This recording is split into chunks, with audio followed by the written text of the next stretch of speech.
Hello, everyone. Thank you for tuning in. I am Jaylee. This is JayLeesCorner.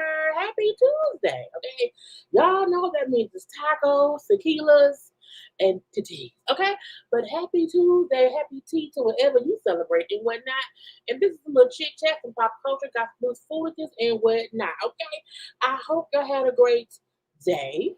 Okay, I hope y'all had a great weekend. Okay, I hope y'all are also enjoying my other videos that are not lives for their premieres, and I hope y'all will keep watching them. Okay, as y'all know, I can't be live as often, so okay, content is being posted around here. Okay, so make sure that you're not just waiting for the lives, but y'all are also going and watching the other videos that are just feel me doing things. Okay, gossip chats and all of that, gossip chats and TV shows or whatever.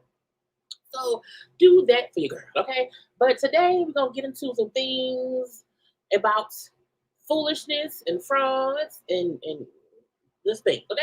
But y'all know first things first, make sure that you've already subscribed to my channel to become whole JayBird, and. Okay, do not forget to also like the video. Okay, please and thank you. Like the video, share the video. You can follow me on social media at JayLeesCorner on IG, Twitter, and tick of the talk. Okay? Now I think I put my lipstick on already. And so yeah, I got it on because I couldn't remember. But I'm here where I'm at. Okay. Hi, hello to y'all. Okay, y'all, it's been a long day. It has been a long day, okay? But between, Dwight Howard stuff, the Erica Mena interview with Carlos King, Bishop Robbery being foolish on his little live or whatever, which we only gonna watch part of his live because Bishop Robbery just got off his live. So I have not had a chance to edit down or nothing, but I was able to pull out the T.I. parts. We'll watch the T.I. part tomorrow. We'll do the T.I. part today, and then tomorrow we'll do him on Envy and Other People. Okay, so we'll have another Bishop Robbery watch along tomorrow once I'm able to cut. He was on for an hour. So, you know what I'm saying? Okay. But You know, Bishop Robbie foolishness. Okay, going at Ti Envy and the Charleston dude. British in her prison terms or whatever, and then Jonathan Majors and the updates of it all. Okay, but y'all know first things. I gotta say hi to y'all. So hey to everybody. Hello to the people. Hey. Okay, because I'm already late. So hey, that's me right there. Just trying to say hi to the people. Okay, click it and scan it. Click it and scan it. Okay, because I'm late. I was like 17 minutes. I was late. But I was trying to one that bitch to finish talking, and then two because I didn't want to put my phone in the other room. I had to go get it, and I go off, and I ain't got it. So we here, okay? We here together and everything to have a good time. Hello and hellos and the hellos, okay? To the people. I just want to put it on there. Man, old name made me mad, okay? But let's get into what we here to get into because we're not waiting no 10 minutes. We're not waiting no 10, not today, okay? Child, and then right before, honey, I get on my. Let me just go and share my screen right now. Let me go and share my screen. Don't you leave. Promise I'll be here whenever you need it. Now I was around here minding my business. Okay, trying to get my water, get my lipstick on, make sure my bun is bunning or whatever, make sure my Wednesday shirt is on and nice and is centered.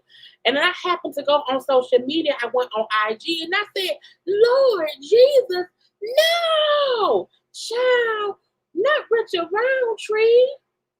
Richard Shaft. Shaft is dead. I was like, no. Yeah. Oh my God. I am sad. I love Richard Roundtree. I loved him on Family was a family reunion on Netflix with Tia and with the Tia and them, with Mary Tia and them. I was like, no, Jesus. Look, I always say we have to wrap our arms around the people who are of a certain age or whatever because he's been all kinds of stuff. Richard Roundtree been around here since forever ago. Okay, forever and ago. Since back in the 80s, maybe the 70s. We could have to be 70s. I think that's just what y'all came out. My point is I was like, not Richard. Lord.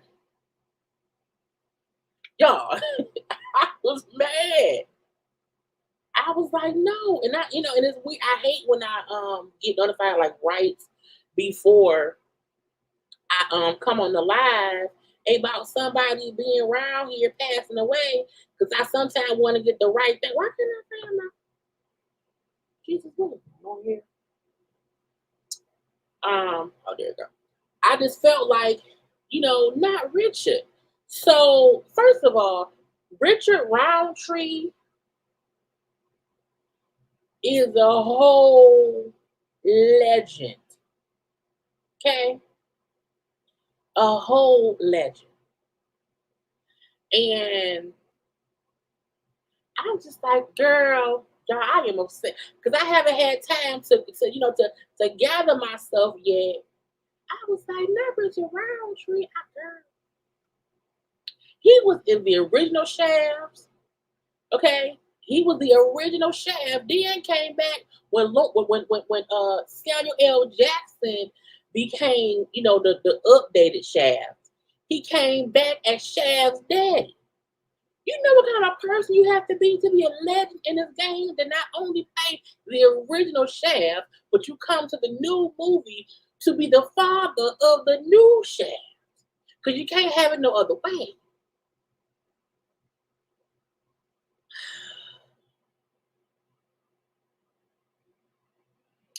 Somebody go wrap up Billy Williams. Who is the man? I'm not gonna sing the song. I'm y'all. I was not ready. I was not prepared. I was not prepared. Now, according to he passed away. He was 81 years old, which is not old. You know what I'm saying? I feel like old is 90 and above is old. And sometimes, depending on the person, it's not even old at all. Okay, but he passed away from a brief battle with pancreatic cancer. But I'm still like, not Shaft, girl. Not your mom this shit. I sent him a text, and he was like, "Oh shit, I can't do this shit no more. I can't do this shit no more." Okay, because he loves Shaft, but I just feel like, you know what I'm saying. That is such just.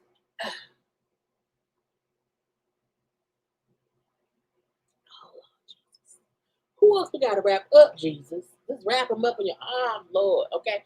So condolences, his family, our us as fans. Come on now, Richard Roundtree was fine yesterday.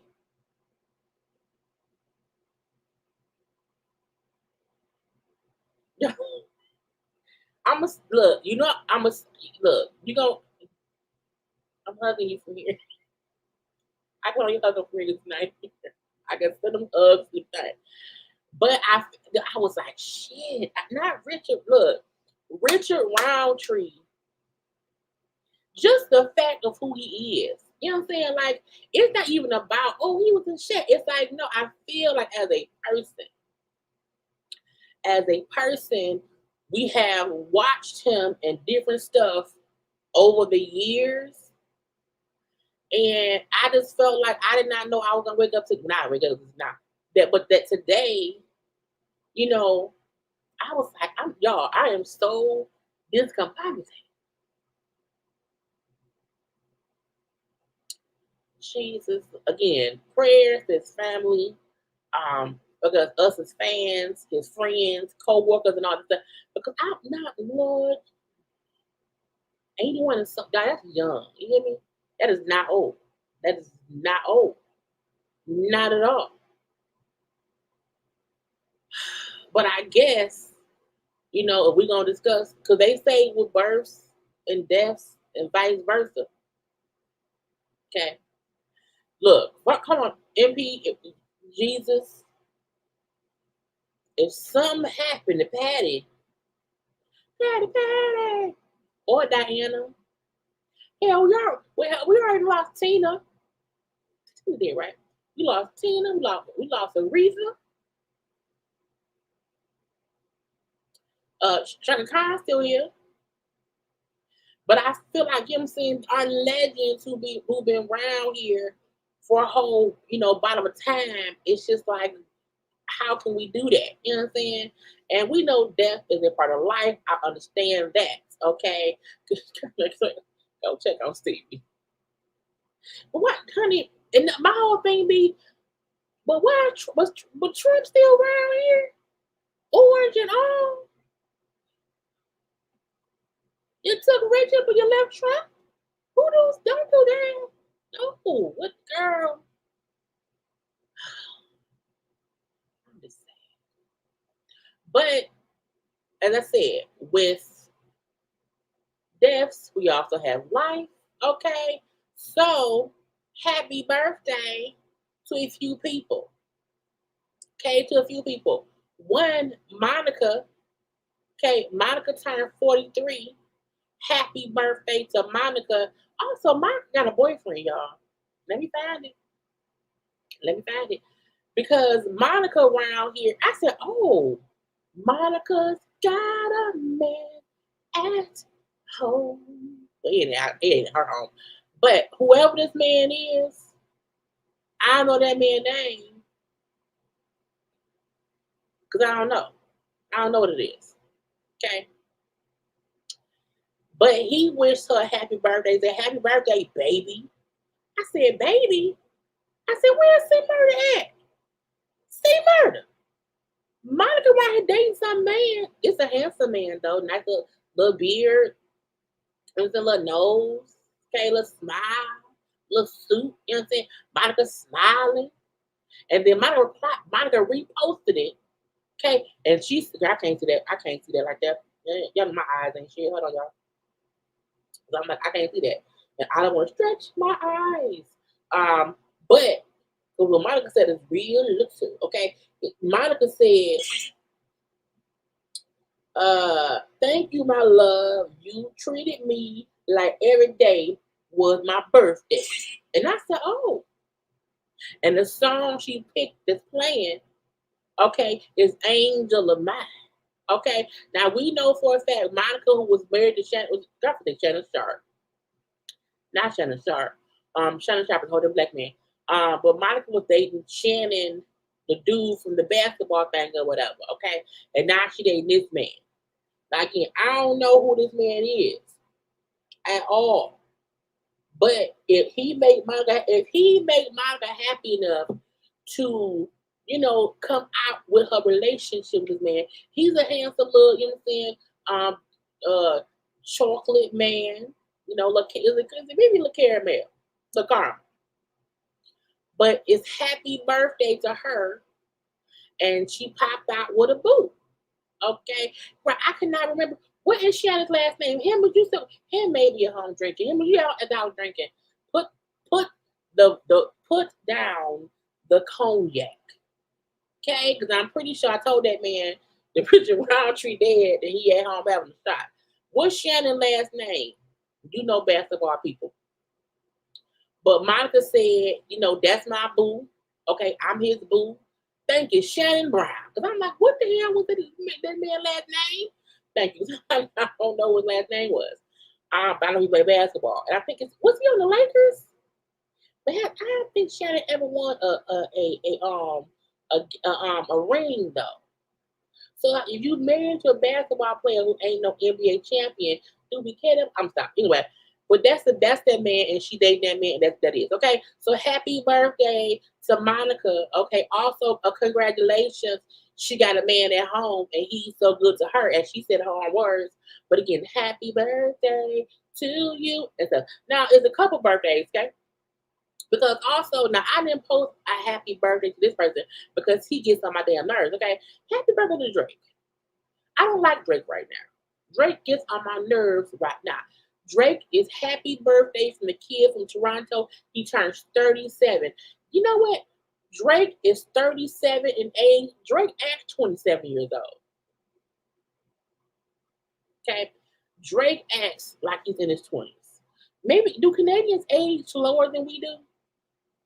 Maybe he aged slower. But happy 37th birthday to Drake. I still don't see Drake as a grown ass man. And for like I prefer,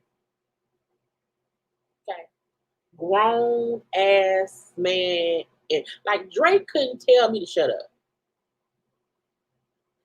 Drake could not tell me, girl, be quiet. Drake couldn't tell me no in this thing. Like Drake don't have no authority in his voice. And it's not because of light skins. Because I used to date light skinned men too. They had authority. Drake just don't have no authority in him. Okay? And Drake acts like he's in his 20s. Now, Drake, grew that beard. And for a little bit of time, Drake and his beard, made us think, oh, Drake he's somebody. Nope. Nope. I mean, he looked different, but Drake still acts like a child. Okay. Either way it go, happy birthday to that man, Drake. Okay. Also, it's somebody's birthday who I love his music. Miguel. Okay, now he looked real weird here. BT wrong for pulling out this photo of Miguel, but that's rock. Do y'all remember what Miguel used to look like when he girl? Do y'all remember what Miguel looked like? Okay, when he first came out, I thought Miguel was Puerto Rican. Okay, when Miguel first, I said, is he Puerto Rican? He came right. I think he Puerto Rican. I was confused. Let me see. Miguel, let's see, in the 2000s. Found out on the man, but out. Okay. Maybe not something. But when Miguel first came out, I was like, oh, he's Puerto Rican.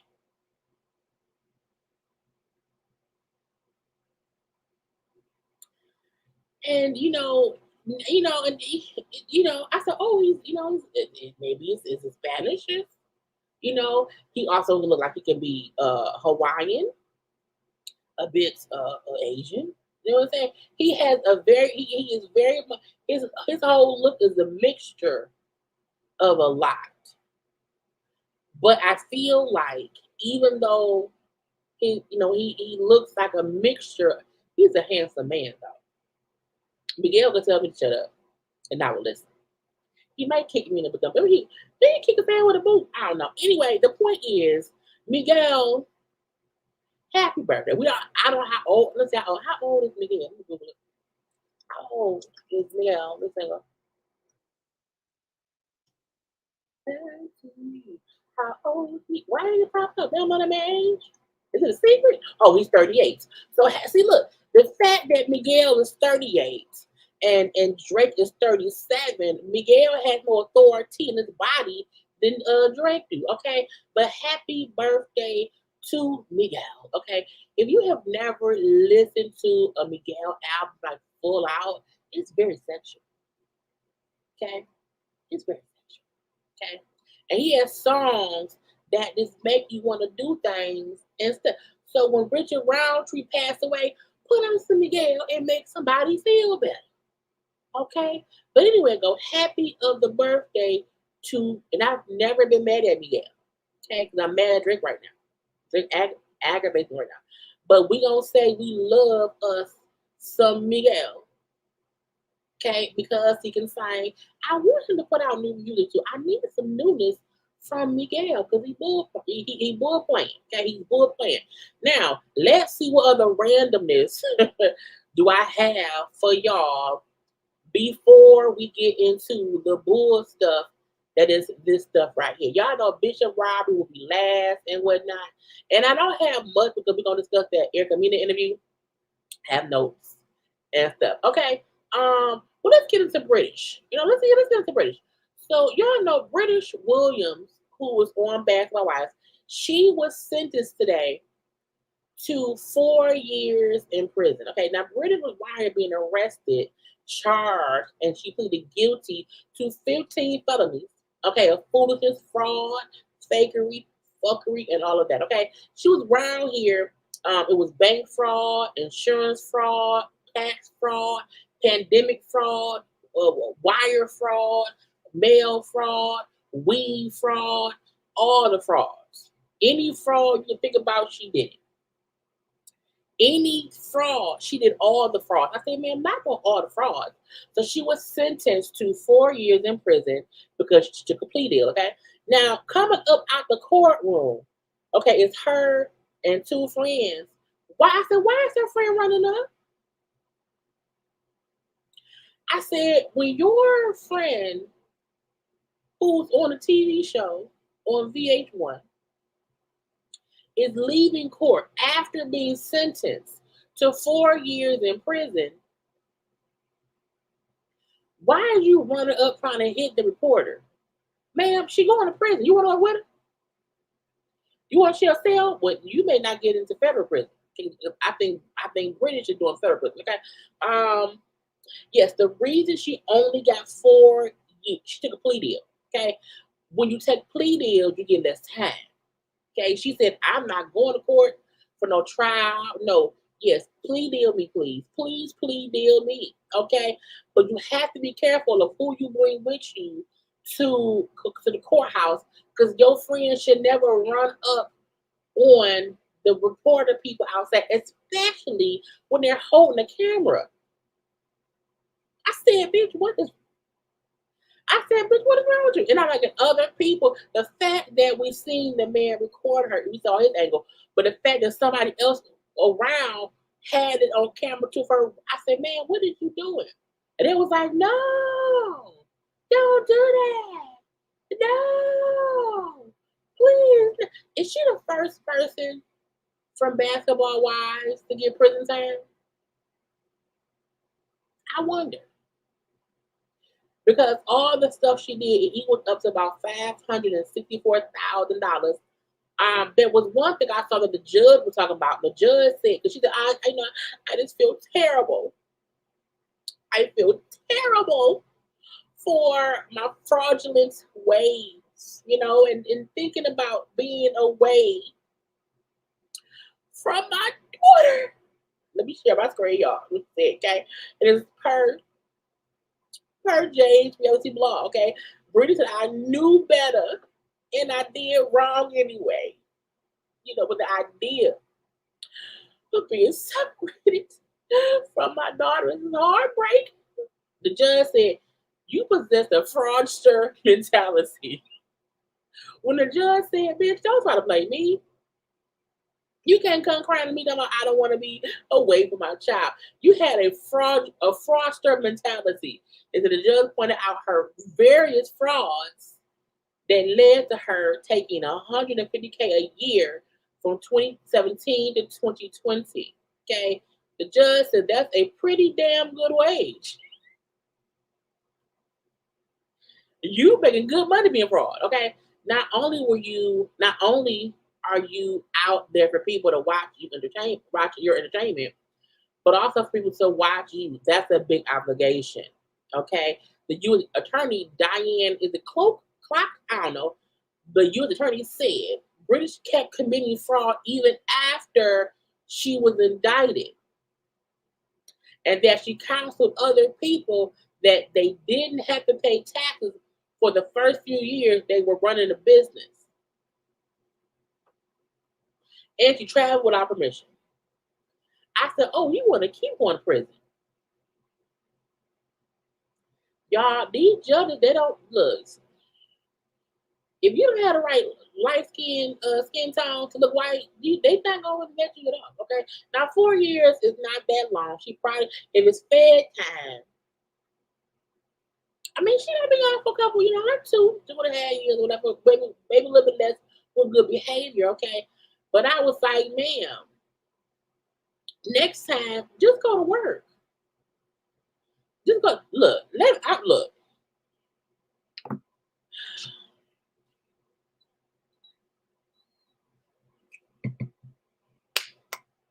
The days of being able to be fraudulent out here in the streets and think they not watching you is over. Okay? The fraud shit y'all was doing back in the 80s, the 90s, hell, in the early 2000s, you can't do that no more. Okay? Stop listening to folks trying to convince you to be fraudulent out here and think it's going to be a-okay. You will get caught and at least get probation for a long time and or prison time. It's not worth it. Go your ass to work. Okay? And if it's nobody else you're going to play with, do not play with the I, the aura, and the S. The FBI, the CIA, the DEA, and any of them alphabet boys. Don't stop playing with them alphabet boys. They don't play. Okay? They give you enough rope to hang yourself. No pun intended. That's a horrible reference. That's a fast girl.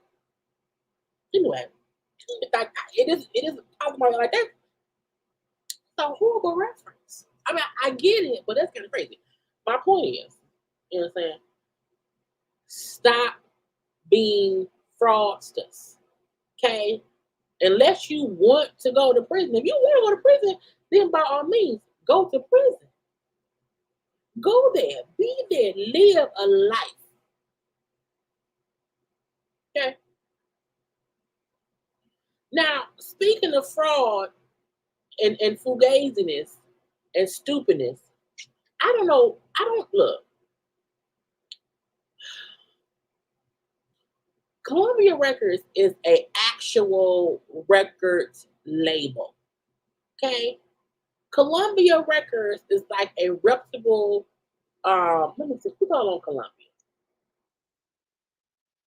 Because I can't understand, how can I spell today? I can't understand why anybody would be like, you know what? We're going to sign Blueface Baby Mama. Now that's the definition of fraud. Somebody called the FBI. So, look, you can't tell me Columbia Records ain't allegedly. I'm joking, y'all. I'm joking. You can't tell me that the Columbia Records ain't out here scheming and scamming.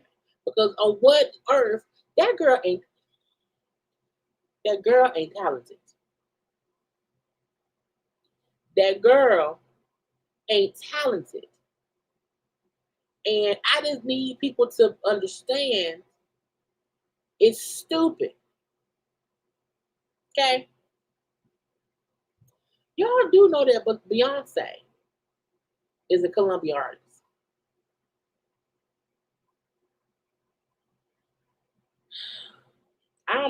I am from an era we had great music.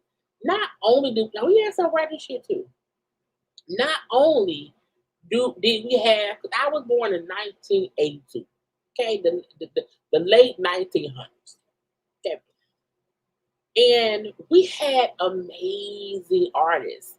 And even the artists that wasn't that good were still great in their own right. You know what I'm saying? Like, they still had a bit of talent. You know, like Cassie. Cassie wasn't this amazing singer, but I loved her song "Me and You." She could sing it right. You hear me? Okay. Now I'm like just thinking of all the amazing music that we had in our day, even the music we inherited from our parents. You know, our Prince, our Michael Jacksons, our Stevie Wonders, Ray Charles, girl, Barry White, you know, yeah, I'm friends with Roundtree. Um, there's so many because my mind is spazzing, but there's the Rick James, Tina Marie, okay, Aretha Franklin. We had good music in our own era, but also we inherited music from right before us, like music from the 60s and 70s. You know what I'm saying? That was amazing. And we got this now or whatever. Hey, come on now, Islands. Come on now, that up in the grass. Come on now, A. Marie was a great artist too. And I said, what the fuck? I said, not Columbia signed Blueface baby mama, and then I don't know what I don't even care what they saying. I don't know why he talking, but the same way that man tried to pimp Krishan and have her deals be his deals to pay his bills, he's now doing that with his baby mama. Okay, and I don't care now 1, 2, or 3 iota. He proposed to that girl. It is she's not talented. She's not an artist.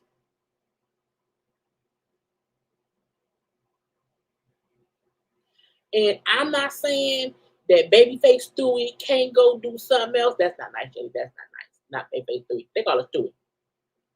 I'm not saying that maybe she's not good at crocheting and she can't have her good old crocheting job somewhere and she's making crochet clothes. Okay. She can be great at crocheting. Okay. She can be great at making smoothies. I don't know. Okay. She could be great at something. What she's not great at is music. But the fact that these folks see we can put out a dumbass song on TikTok, on the social medias or whatever, and folks would eat it up because it's a 15-second dance step is stupid. And that man around there, I would never in my life attach myself to a man who has a lawsuit for $13 million. Even if he don't have to pay the whole 13 mil, bitch, you have 1 mil of that. I can't. No, my cap in real life, you can't have more than maybe 50 grand of debt, and that's if you was in college and you're paying off loan. Okay, or if you just paying bills. You know what I'm saying? Like 50K or less. And I have to see that you are actively paying at that debt. And it used to be 70,000. You got it down to 50K. $13,000 and you'll pay the rest off in about 10 more years. You know what I'm saying? I'm not saying people can't have debt. Let's supposed to have debt, okay?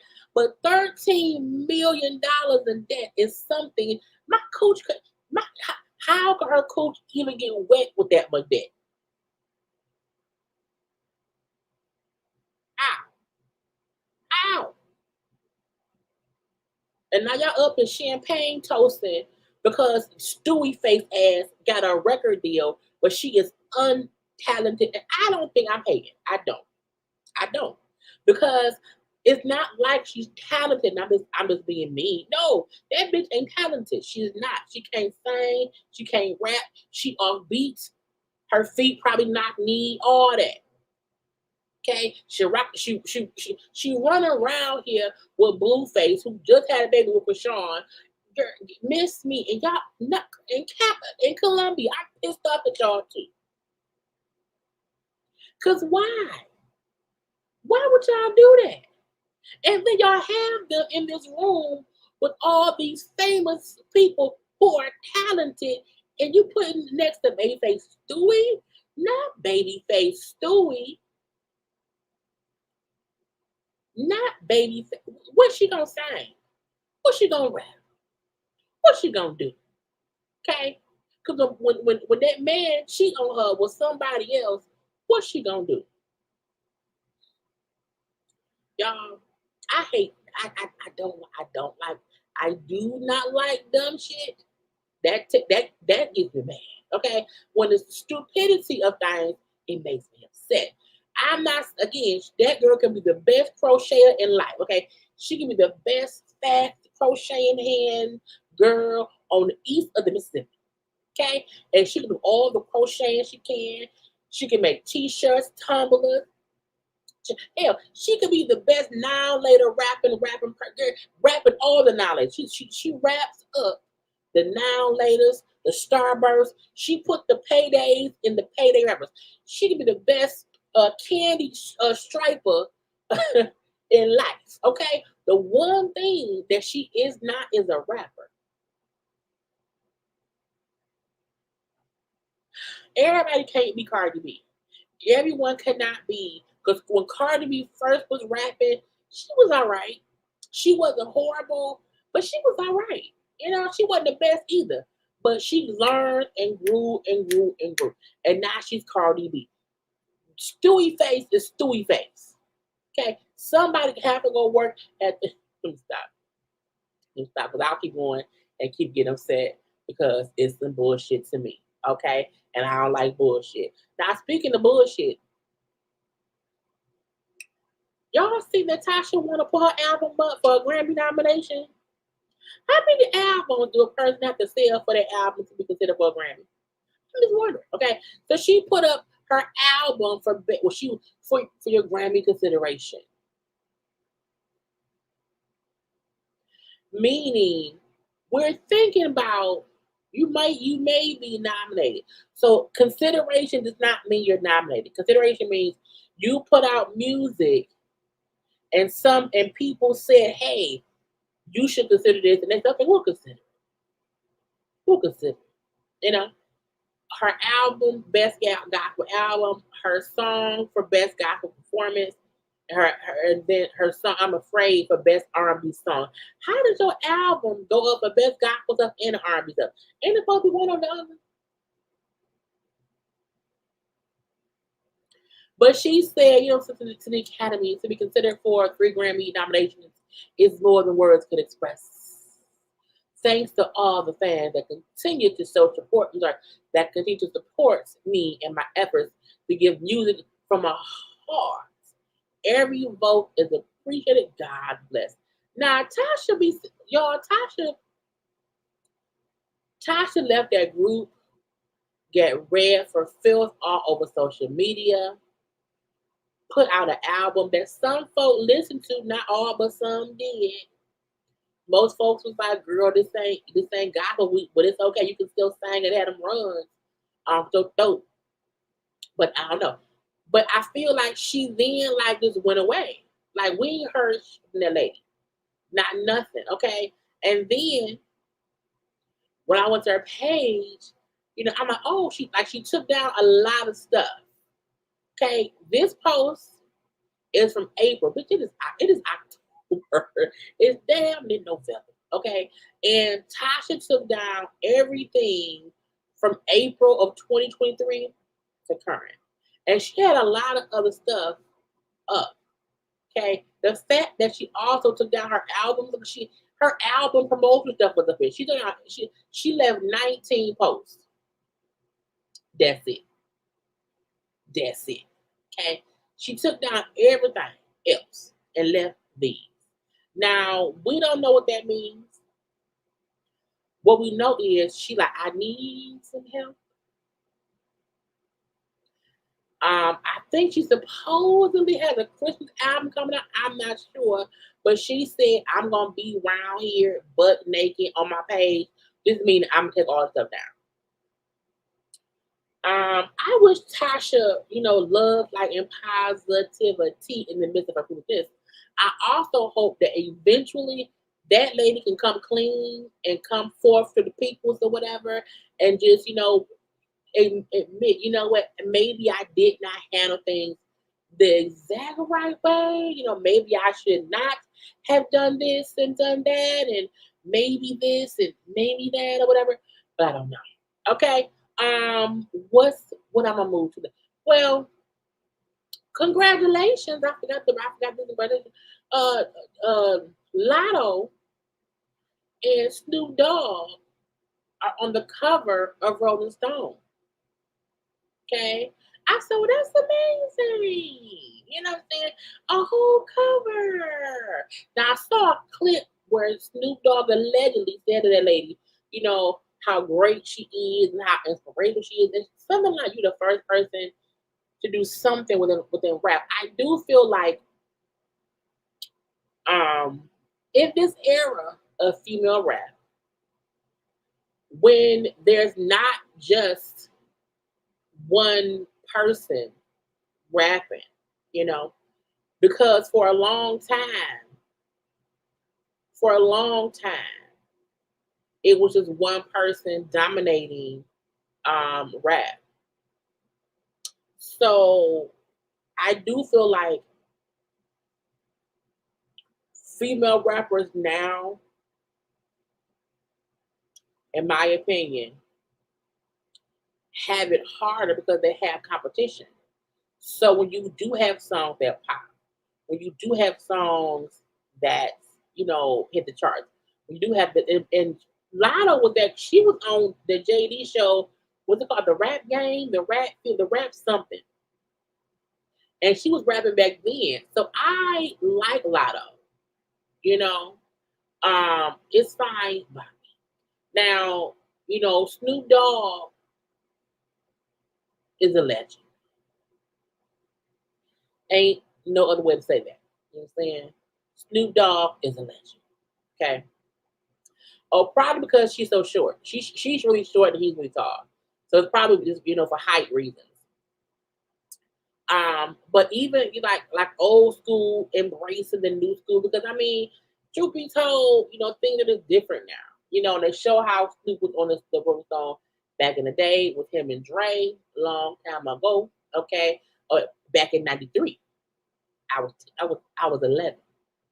Why was I 11 rapping gin and juice? Rolling down the street, smoking Indo, sipping on gin and juice, lay back. I don't know. Anyway, now that I don't give a but kudos to Snoop, kudos to Lotto, Q. And now we have to sometimes embrace and acknowledge the passing of the baton from one rapper that respects another rapper. You know what I'm saying? But kudos to them, congratulations, because getting on the cover of Rolling Stone, for Lotto, that's a great thing. Beyonce came out with a fragrance. I look, what does it smell like, Beyonce? What does it smell like? So Beyonce has a new fragrance in time for the holidays. Girl, where's the visuals? We know it's the movie. But will y'all be purchasing Beyonce's new fragrance, her new perfumes? Okay. I mean, I might. It may not be all expensive and stuff. I feel like Beyonce be tripping sometimes. You know what I'm saying? Probably like, girl, let stuff be affordable. You know, the perfume. I guess it shouldn't cost more than like $100. More like $100. Okay, but we shall see what it smells like and what it do. You know, but I'm like, what does it smell like? Is it fruity? Is it strong? Do you wear it? Is it your perfume? What do you smell like, Beyonce? Well, I want to know. Anyway, what I'm gonna do next. I did that because I want to get to the Erica Mena then to the Bishop Rob. What else I gotta do? Y'all look. Y'all take a little second, like the video, and enjoy a dance break, please.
A little dance break, and the funny thing is, I have the music real loud at the end to remind me, girl, it's the end. If it's in the end, get your ass right, okay? But I hope y'all like the little dance break. Okay, let's get into let's do Jonathan. Okay, I feel like this is a song that never ends. It goes on and on, my friend. Okay, I saw this. Um, I'll touch on it because I kept seeing a little clip from Crime Stoppers about Destiny allegedly getting some utilities in her ex-husband's name, but because Crime Stoppers did not give any information, just show her picture and said it was like a 10-second blurb on Crime Stoppers. I mean, if she gets arrested for it, I need to find out more information before I talk. Because I'm like, it's just, I don't know yet. So I don't know. Okay. But Jonathan, okay, that man is still fighting this case with his ex-girlfriend, Grace Jabari or whatever. And now they're saying allegedly the ex-girlfriend will be charged with assaults even after she accused him of assaults. At this point, y'all both assaulted each other. Get us out the group chat, okay? A part of me feel like I saw on Layla Lynn's channel, she had posted a video, some surveillance footage, but I don't know where it came from. Y'all know sometimes TV, I don't get flags. I don't want to put it. But they showed the girl supposedly after the altercation where she said her finger was broken, her ear was bleeding, and this and that. And in the video that I saw Layla Lynn thing, it wasn't that. Her fingers was fine. She was fine. I mean, she was like, oh my God, I just got into a fight with my boyfriend, Jonathan Majors. And so the white lady found a strange white woman, her strange two white friends. So she found strangers at nighttime. Oh my God, he hit me. And you see, they talk a little bit, but you see the girlfriend is like not injured. So Jonathan's team's point is, how she gonna tell the police I beat her up, this, that, she was bleeding, fingers broken, all stuff. But the video shows none of that is true. Because you can see her with no blood nowhere, fingers is working fine. You know what I'm saying? So I'm like, if both of y'all was up and tussling and you was upset and he was pissed, you went your way, he went his way. I don't know. Because you then see Jonathan walking past and like he sees her and he just looks at her and kept walking. I was like, Jesus. Okay. So it's so much about the story that like something don't make no damn sense. But I'm like, at this point, I feel like she's probably pissed that she pressed charges because now she has to follow through with the charges. And I think, in my opinion, I think she know he did not.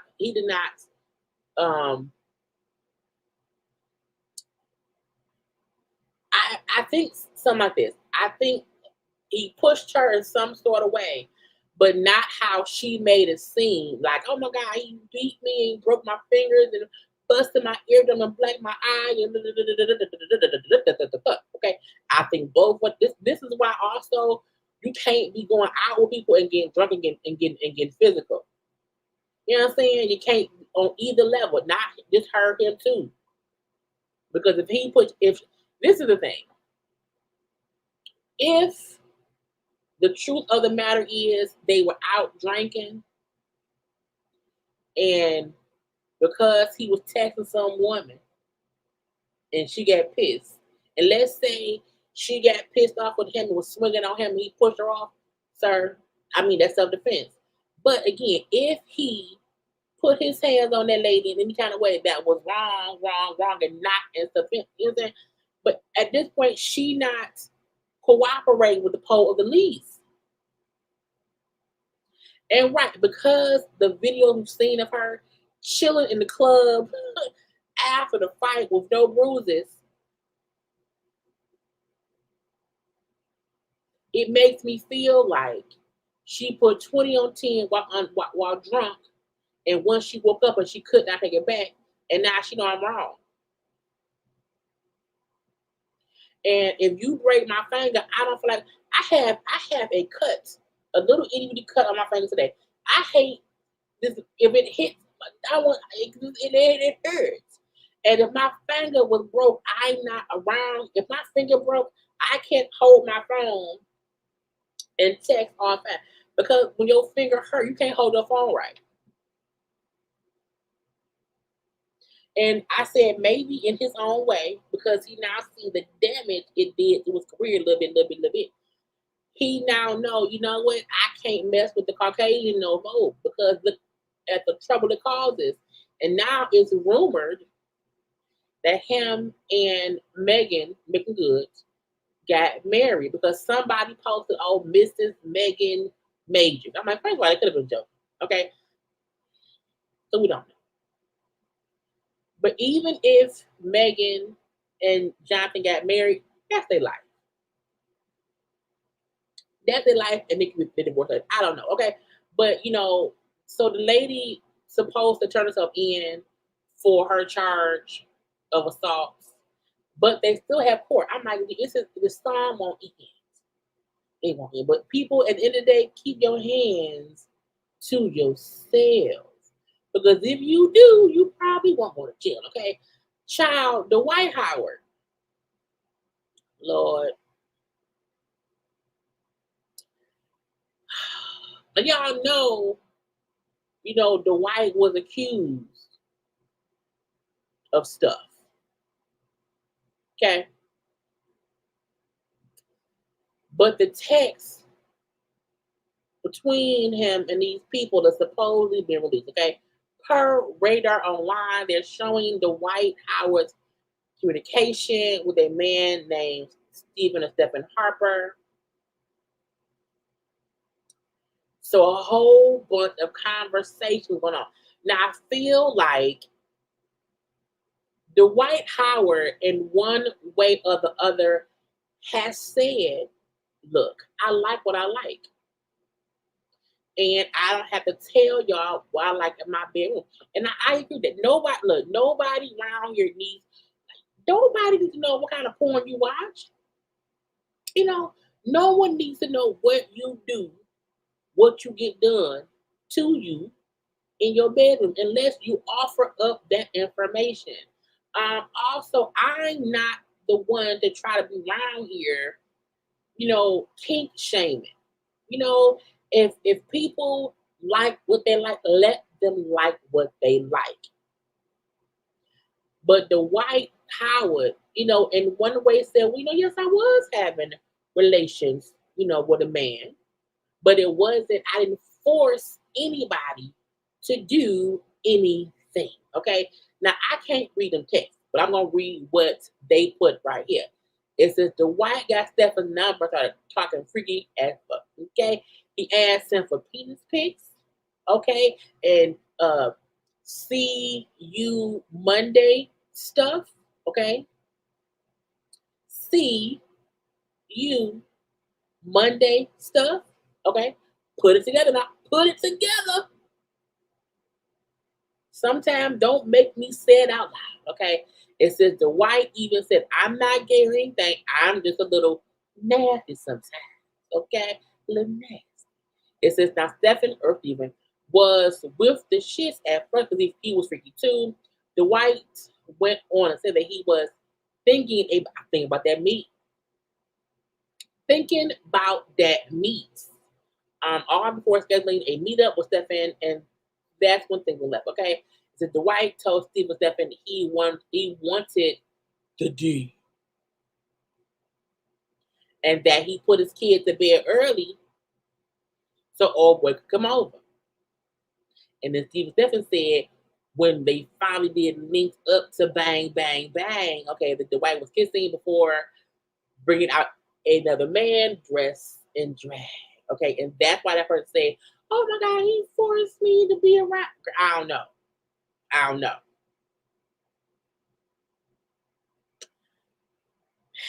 Y'all go and read the shit on Neighborhood Talk, okay? But all I want to say about it is, look, Dwight Howard. Let's tell this story, Jaylee. Okay. Dwight Howard point is, yes, I met up with a man to get some D. I met up with this man to get some D. Okay. And I maybe brought somebody extra who was around here. And Dwight was saying, I did not force anybody to do anything.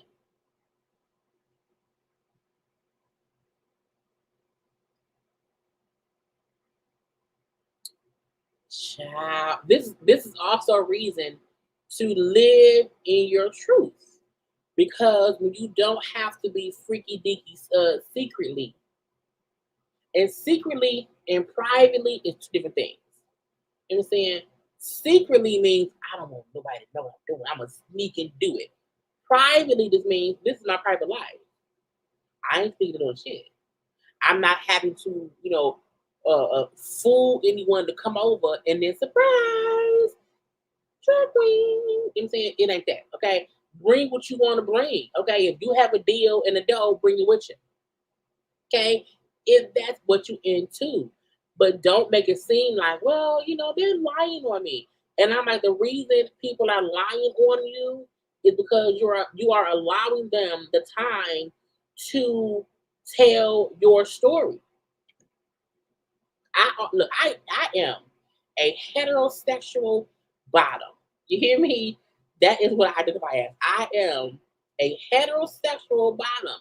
Can't nobody kink shame me for being a heterosexual bottom. Okay, that's what I am. And Dwight Howard, if you are a fluent or verse hetero homo top bottom, then just say that. Okay, if you are all of the above, if you like giving and receiving, okay, if you like chicken wings and chicken thighs, okay, if you like drums and flats, because I always say Men should eat flats because it's like cool. And women should eat drums because it's like this. Okay. So if you can't live in your heterosexual bottomness, because I am a heterosexual bottom. Okay, and I date men who are heterosexual tops. Okay. So it's like be what you is. Okay. Now so I'm also a verse.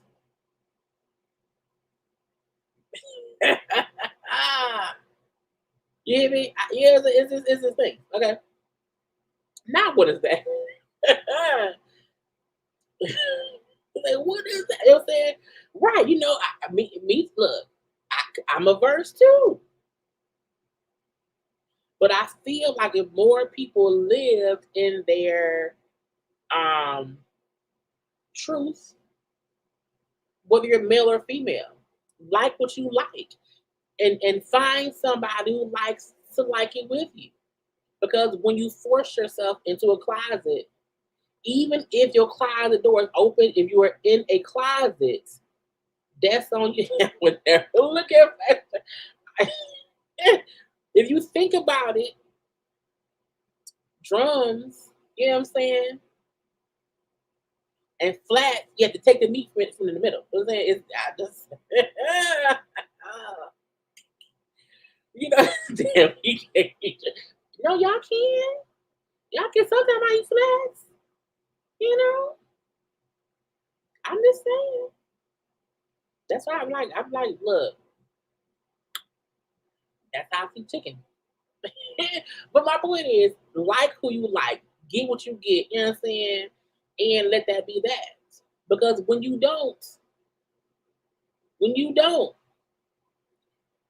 people use your kinks against you. Because in my eyes, Lord, we didn't get, I saw somebody put it up here. Where is it? Right. Jaylee after Dark on the Tubes, okay? I feel like if you are a person, if you're a man, okay, and this is my opinion, okay, if you are a man, and I'm going to use Dwight Howard as an example.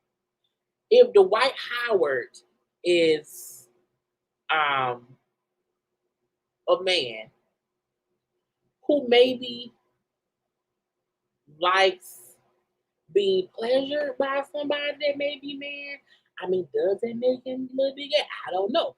What I will say is the one thing that will make a person in my eyes someone who is sexually attracted to men is if you eat a drumstick. Okay? If you're a man and when you are with other men, you like eating a drumstick, that's gay to me because it takes work to eat a drumstick.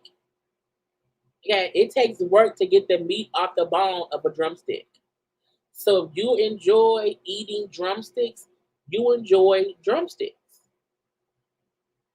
But if you want somebody to eat your drumstick, that don't mean that you like men. You just like getting your drumstick ate. You know what I'm saying? I prefer because I can, top or bottom. I prefer, I prefer being a bottom. I prefer being a heterosexual bottom. However, on any given Sunday, I can also get on top. Okay, so that's why I'm first. Meaning you can reverse it. But my person, so then my person, you know what I'm saying, he could be on the bottom because I'm right. You know? Anyway, um, I'm saying things so that I don't get flagged. So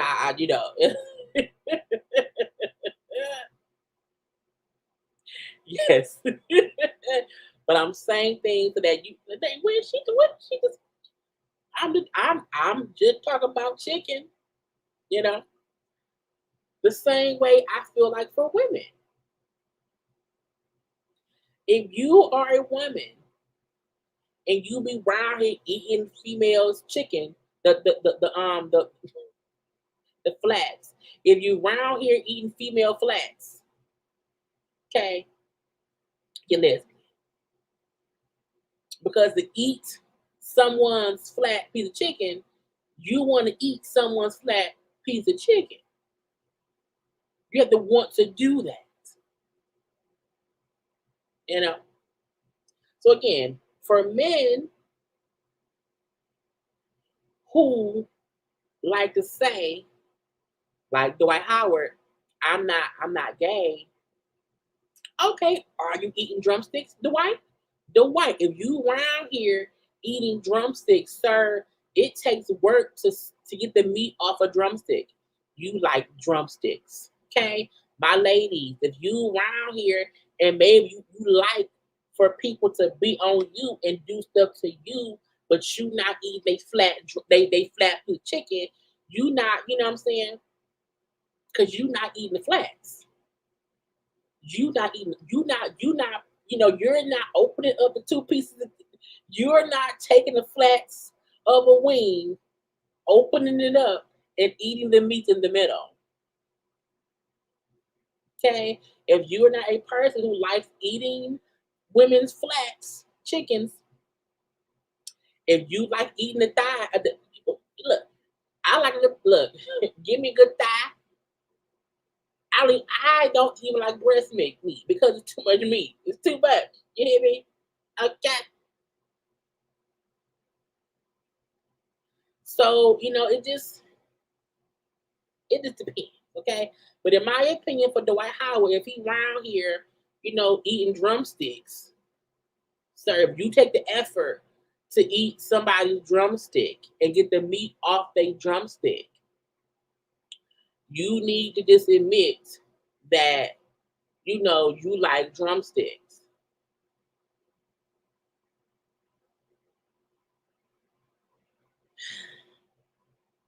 I'm explaining it right. I promise you I'm saying it right, okay? I'm saying it right. I like drumsticks. I am strictly drumsticks. You know, I had to make sure they knew what I meant. Lord, let me move on because they can go lower. Okay, well, speaking of eating drumsticks and flats, okay, look at Tiny. Tiny, y'all. I don't, sometimes I'll be like, what is famous people be saying the most stupidest things or asking for things that don't make no sense, okay, and then be like, what are we doing around here? We need some help. So allegedly, apparently, the bodyguard, so Trey Songz bodyguard was sentenced to a year in jail over there in Dubai because allegedly stepped in to help protect Trey Songz. Okay. Tiny yeah, Tiny of T.I. and Tiny of Escape. Tiny, who is T.I.'s wife, and they are around here, they always around here flossing money and trips and cars and multiple homes. And Tiny probably like drumsticks and flats and popcorn chicken. And Tiny probably like the little bone, the wing, y'all know the little wing thing. The ain't much we don't suck those two. But Tiny said we are asking for your help. 60K is what we are trying to raise to bring Champ back to the States. This situation is unfortunate and he does not deserve to be treated any kind of way for doing his job. Okay. He is a family man and loving father who deserves to be with loved ones. To donate, the link is posted on my stories. Thank you. Bring Champ home. I'm like, you asking, who you talking to?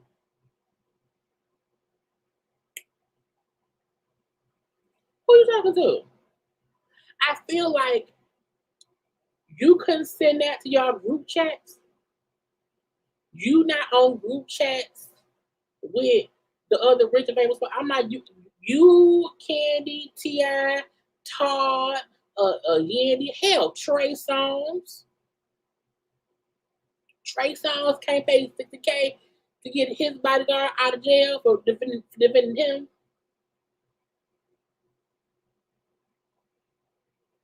Who gonna do that? I'm like, it's weird to me when celebrities post, "Hey y'all, we need some money." We only need about 60K. Give me. Should I post a GoFundMe? I need $20,000.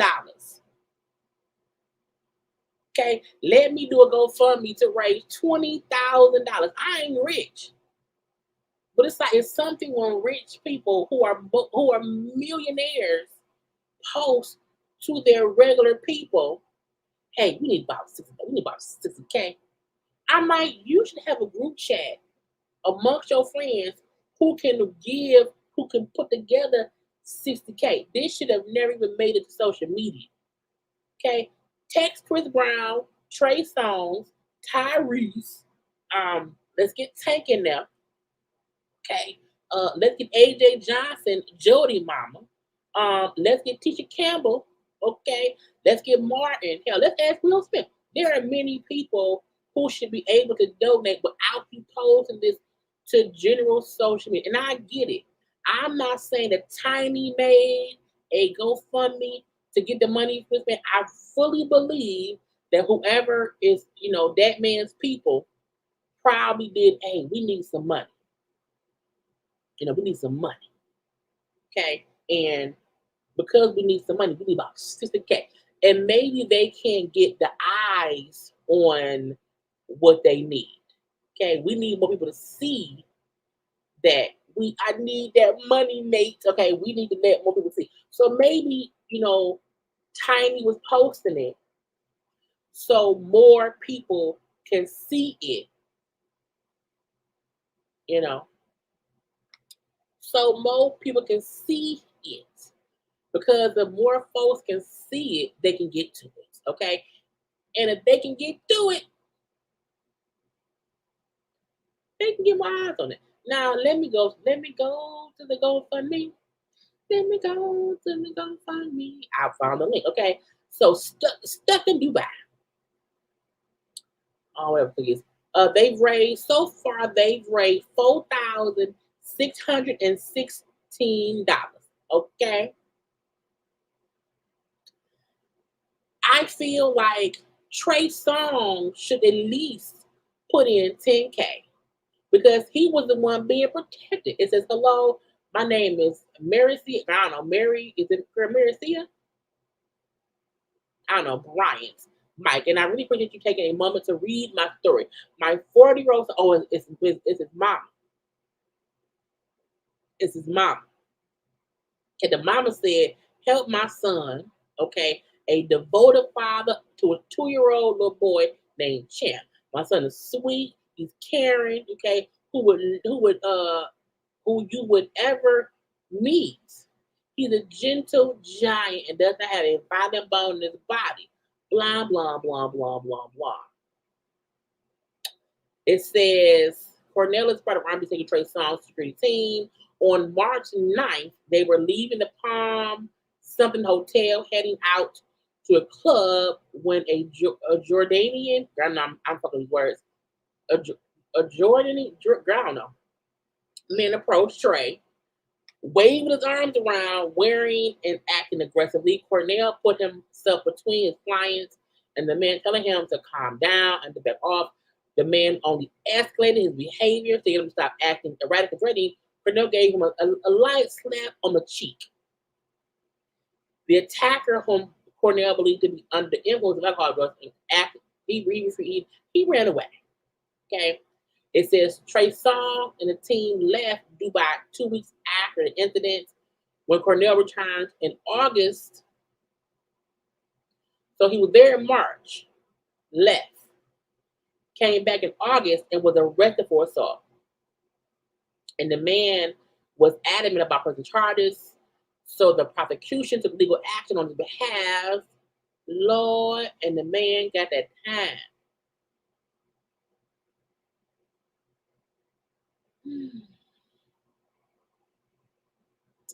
It says he's already paid more than 30K for housing and legal fees. So the $60,000 will help Cornell with more legal fees and expenses.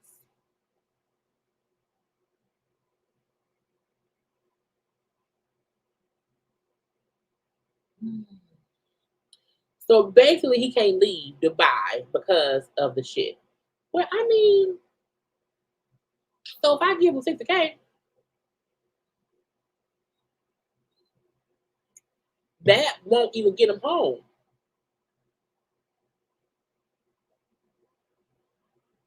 I wouldn't have went back. But it's not like he knew the person would press charges. So it is very unfortunate. But I feel like Tiny, you probably should have explained it more because I'm like, I don't know. And I'm like, why can't Trey Songz give it? Because I mean, you in trouble because you are in trouble because of you. Well, child, because when he went back, he wasn't with Trey Songz. That that's they get for trying to defend Trey Songz. Because he got in charge. Jeez, okay. So either way it go, Tiny, don't do it no more. Don't do that no more. Let me see what's left because it made it be Camina and that man. Let me see. We got Tiny, Dwight. We did Brittish, right? We did Jonathan. Yep. So we just have to do. Come on now. We're gonna get into Erica Mena first, and then we'll do Bishop Robert last. Okay. Oh, I was gonna touch on Envy. Little light touch. Okay. So y'all know Megan the reporter. Okay, Megan the reporter was on live earlier today, and she mentioned how she had reached out to Envy's lawyer because she's just now kind of put her toe into this whole um Envy Peanut situation. Okay. And she said that Envy lawyer said, okay, so I just got the phone with the Envy's lawyer, Massimo D'Angelo, who says Envy is one of the victims. God, I'm back itches. He's a victim and said obviously Envy is going to be assisting and cooperating fully to get not only his money back, but money back for the other victims. He said Envy invested $500,000 payment, but didn't get any money back. He paid out substantial sums similar to some of the other investors who thought they were getting their money back. Look. I keep saying that Envy was just stupid and got used by a scammer. That's my thought process. And Megan was also saying when she looked up the court record, it seems like they put one charge on Pina while having subpoenas to file more charges.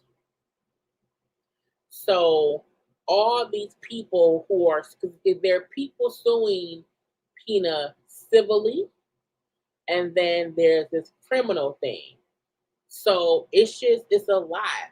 But this is the main reason as to why you should not be around here promoting people if you don't really know what they doing, how they doing it. And the fact that Envy was saying that, well, Pina learned how to do real estate in prison.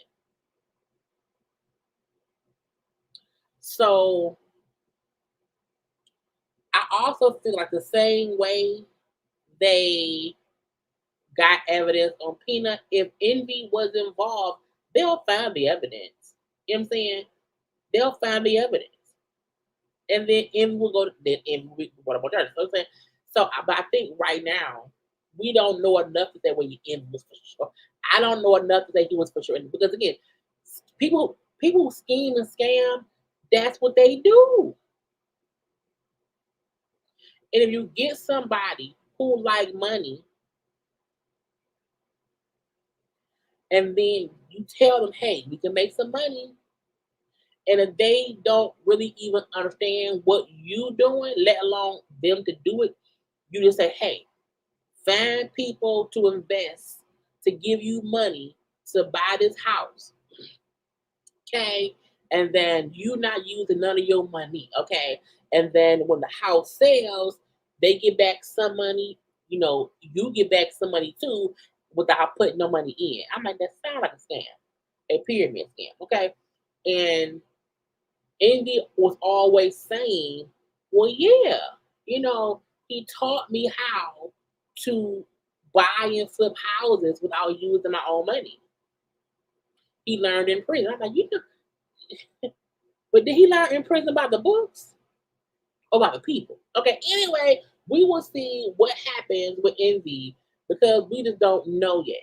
Okay, we don't know yet at all. But trust and believe if there is any proof that Envy knew what was going on, he's going to jail. Look at this. Look. Let's listen. Flipping that Jay. Today, Pro Style came. This is your first time picking up rent, right? First time picking up these joints, so we don't want to see the names on the checks, but yeah. First time picking up rent, and that's what it's all about. When I tell you about creating generational wealth, that's what it is. I picked up, this is some of my rent. He owes me some more. His rent is picked up. Just getting started, baby. And that's what it's about. Pro Style jumped into the game. How many houses you bought? 3. About to hopefully close on the 4th one, right? This guy's trying to get more houses than me. He's going to start speaking at the seminar. We have like 12, 16 units real soon. You know what I'm saying? That's what it's about. It's like Envy, you was Lord Jesus Christ. Lord. But that's how things work. They always, you get a few people in here, who makes a little bit of money, and then they start putting in more money, and then they stop getting their money back. Okay, so we shall see this. It's an ongoing case. It's not like, oh, the case is set. No, it's an ongoing case. Okay, let's get into Erica Mena. Okay, she had to sit down with Carlos King today. Part 1 aired today. And I want to make something crystal clear. Erica Mena is somebody who nobody should trust because this interview just feels like cap, lies, deceit, schemes, and scams brought to us by somebody who wants us to feel like I'm the victim. It's me. I'm the victim. You know what I'm saying? I don't like it. And I feel like it's one thing for people to do an interview because they just want to tell their story and they want to be able to be heard out and they're going to be honest from every angle. And every angle that she spoke from felt like I need sympathy. I need sympathy, Nate. And I was like, it's bullshit. Oh, it's some bullshit. Okay. So this is part 1. Part 1 was like an hour and a half. Part 2 comes out next Tuesday. Now, I don't have, I did. Dang, like y'all. I had, because one part of the interview, I have, we're going to watch. I forgot to send it to myself. There was an hour and a half. The only part of it that I got on video for us to watch is when she discusses the affair that she had with DJ Envy. So that's around the end. But I wanted to be sure to get that part because I'm like, no, hear what she said to form your own opinion. Okay. There you go. Let me be sure I have it. So first up, he like, how you doing? How are you? Well, I feel like, I don't want to say this, but I guess I'm saying I did so much work, but damn, but I don't want to say that something like this had to happen because it was time to close that chapter. I said, so you couldn't close the chapter without saying racial stuff? That was impossible for you to do? You couldn't just walk away with your pride held high? No, you had to be around here and be saying things to people at times that was insensitive, if you ask me. Okay. And so I just feel like it was a bunch of B of the S. It was a bunch of B of the S. And the fact that she was talking as if, well, I just, was a little bit mean or something, and because I was a little bit mean, I got fired. No, what you did was not a way to end a contract, in my opinion. That's not fair, okay? She says how that was her final contract with her final contract option, meaning it was her last season in that contract that she owed the show. And so going forward, she'll be, free from her. Why am I signal down to one? Let me pop off screen. She was saying how because of the last option, she would have been free to do whatever. You know what I'm saying? After all these years. Okay. That how for her coming on the show in the beginning, she was ambushed and never paid back for her. After that ambush, bitch, what? And I just felt like she kept talking from this place of victimhood. And I'm like, ma'am, you've done things that were wrong. Okay? You fully done things that were wrong, but you're acting like, well, I didn't do anything wrong. What happened? I didn't. It's like, but you did the shit. Okay. She did again. It was a whole bunch of stuff in it. I'm skipping a lot of it. Carlos felt like let's get her sympathy. Let's get her backstory to get some sympathy. Okay. Because we have to feel bad for her. She looked at this mean, racist person who has all these things going on and she doesn't like black people and blah, blah, blah, blah, blah. Let's get the backstory so that we can feel like, hey, let's feel bad for Erica. So her mom was in prison when she got pregnant. No, her mom was in prison when she had her. Her 18-year-old sister took her in when she was born up until she was around 2 years old. From 2 years old to 6 years old, she was in foster care. Okay. She did and I don't want you because he said, well, why was your mom in jail? But let me tell you her backstory. I don't want y'all to think. I'm like, girl, no. What your mama did? What happened? Just say it, okay? So she said, my mom lost her mother at an early age. Okay, so my mom was raised in group homes by nuns, and the nuns were mean and abusive. I'm like, not the nuns. Her mom got pregnant at 16 years old, and later on had 2 more kids. Erica was the youngest. Okay, her mom was out. Her mom was out here selling drugs. She said my mom was selling drugs because she wanted to get a crib for me because my 2 siblings did not have one. So my mom was out here selling drugs to get a crib. Okay. And that's why she went to prison.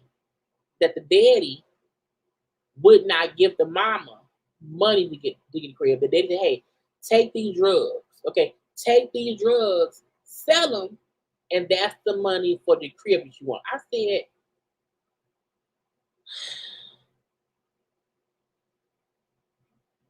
bitch, what? The fact that first of all, the fact that your daddy was selling stuff and using drugs as currency and your mama, girl, anyway. She then says that she was touched in foster care by the teenage son of the foster mom. And she then said, and that's where her anger comes from, her trauma comes from, because from 2 years old to 6 years old in the foster care, the teenage son touched her in some kind of way. She did not go into any detail, leave it alone. But she said she was very angry and had trauma and anger because she would get these family visits from her family, but then had to go back to foster care, and so that made her mad. Okay.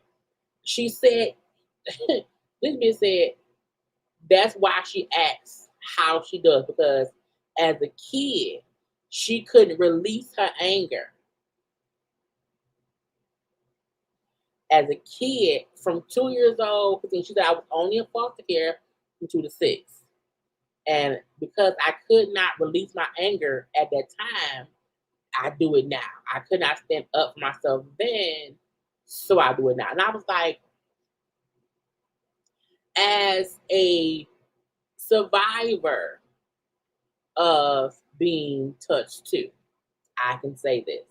I feel like there's a difference between using your childhood trauma as an excuse for your adult bullshit and using your childhood trauma to explain past behaviors that you've grown out of, or trying to explain why you are the way you are. But you can't do that in your 30s. Like typically, people act out in their younger years, teenage years, while you're figuring out and coming to grips with what happens to you.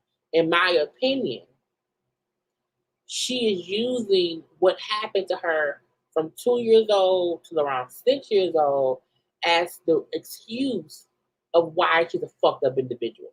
I don't believe that, okay?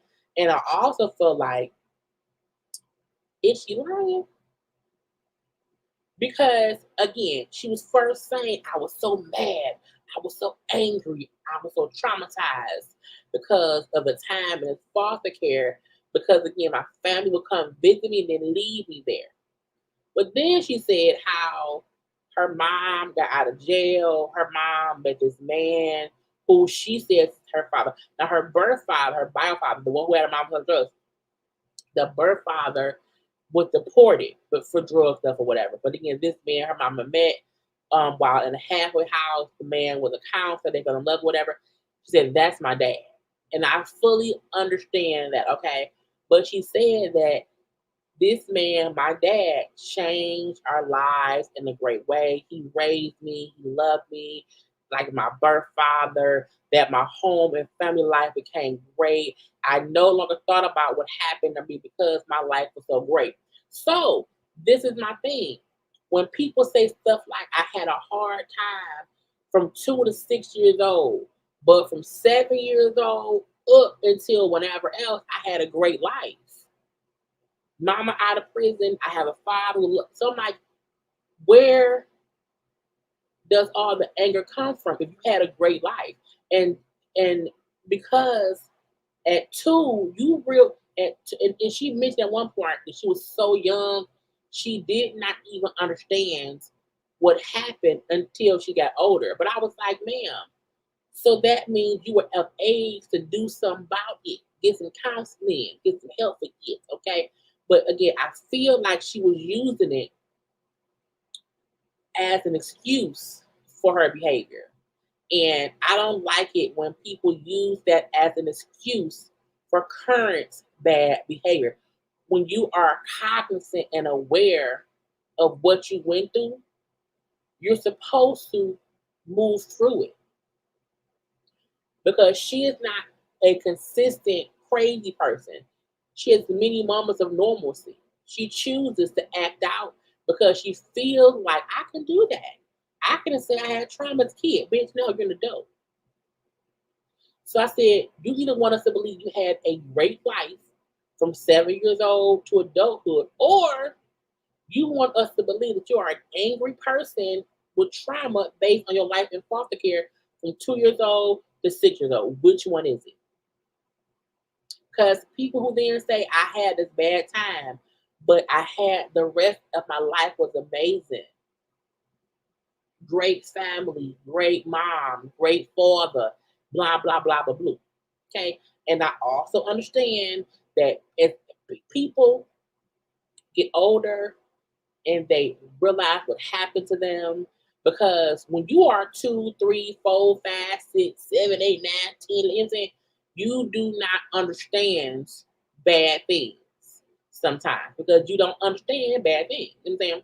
Follow me here.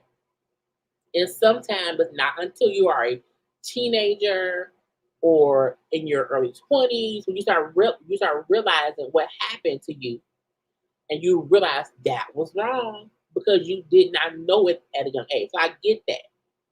That sometimes the realization and the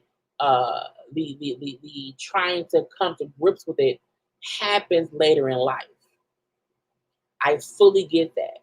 I still feel like she's using it as an excuse to be an asshole. Okay.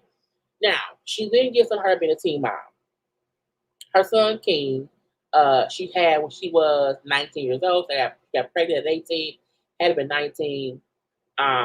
She said she's like, I never wanted kids.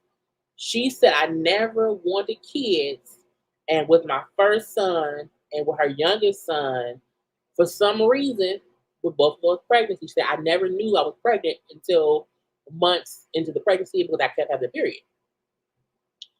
So with her oldest son, she said I hid my pregnancy because I did not want kids, but I was too far along to do anything about it, so I kind of hid it. Her baby daddy, so her son King's baby, his name was Raul. Okay, and she said he's respected and feared in these streets, and he's not really in the streets. Okay, but that's why she liked him. Now she met him at the Lean Back video shoot or whatever. She said it was a really toxic relationship, but it was also fun. I said, bitch, okay. She brings up how he was connected or whatever, how he connected her to the Kardashians and got her on that Dash Store TV show back in 2009 because Raul was close with Scott Disick, who of course was dating Courtney. No, they dated Courtney, and so that's how she got with them because Scott is from New York. She brings up how having her kids so young at 19 years old, it made her want to hustle. Clearly, Raul wasn't giving her money because when she said how having a kid made me want to hustle, it sounded as if Raul wasn't shit. Raul ain't helping. He ain't paying no bills. Okay. She then brought up how once her son started school or whatever, her and Raul broke up. Her son needed a stable environment. Okay. And she then said that's when I started taking life serious because I was a single mom now. I'm like, so you've been a mom. Anyway, Carlos asked, did you have help? Because there's always been rumors and scuttlebutt that she was not a mom. Her family raised her oldest son, and blah blah blah. Now she said, well, yeah, I had help. My mom and my older sister, Lisa, helped me. That she said once I started loving hip hop back in 2011 for season 2, she said filming was Monday through Friday. She was on Love and Hip Hop New York first. That I didn't live in New York. That I lived in LA. So because filming then was Monday through Friday. They filmed during the week, not on weekends. So she was like, I would fly to New York. I was in New York Monday through Friday. I would then fly back home in LA and see my son on weekends. I said, not a weekend mom. Alex don't. I'm sure Alex gonna say weekend mom once he watches that.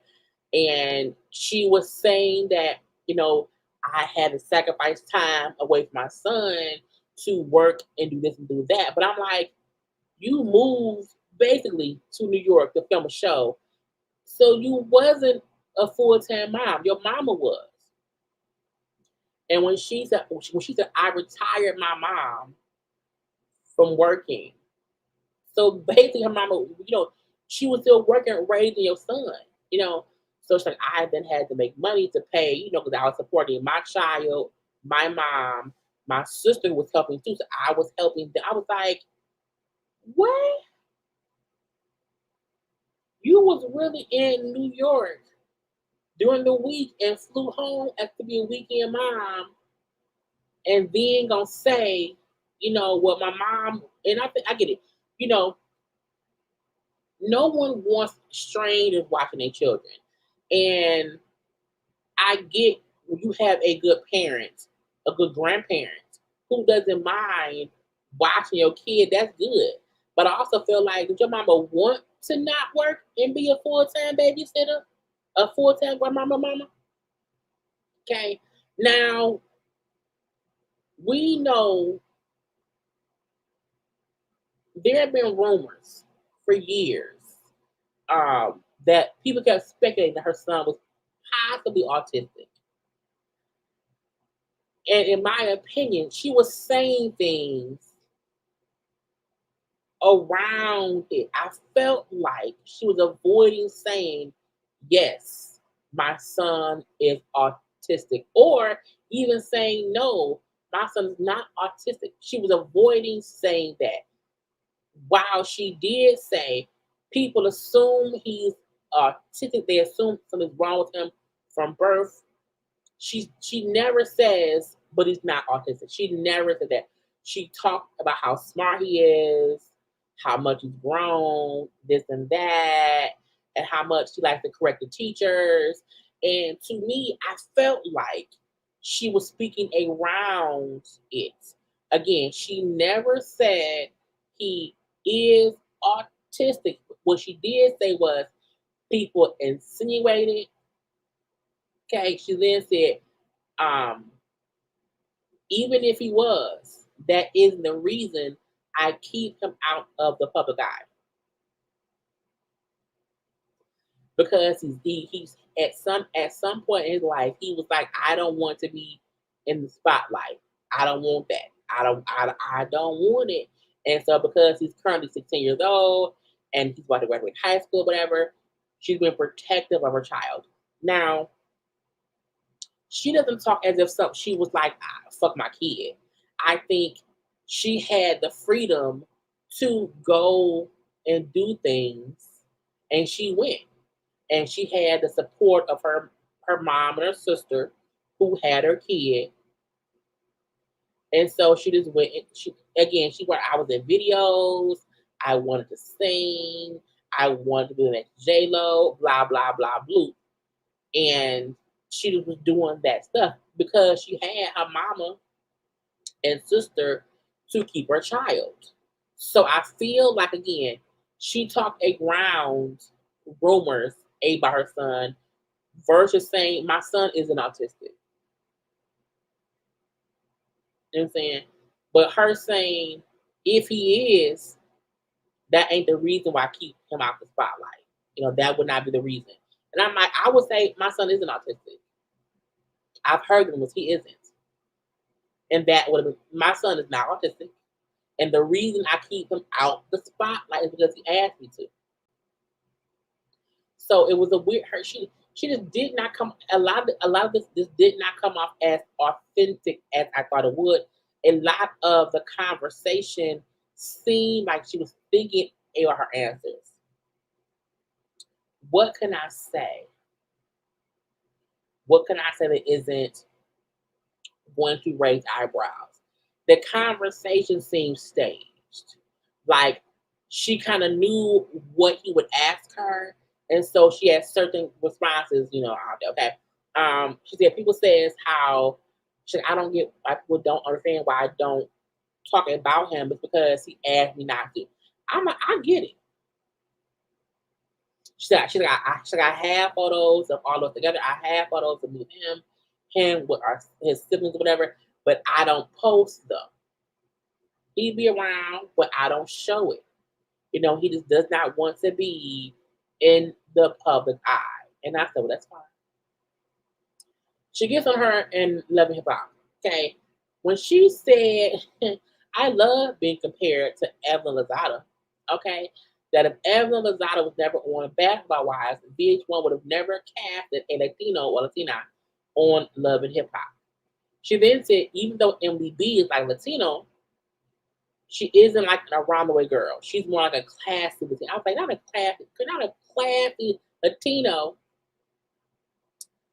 She said, I love being compared to Evelyn Lozada because we act alike.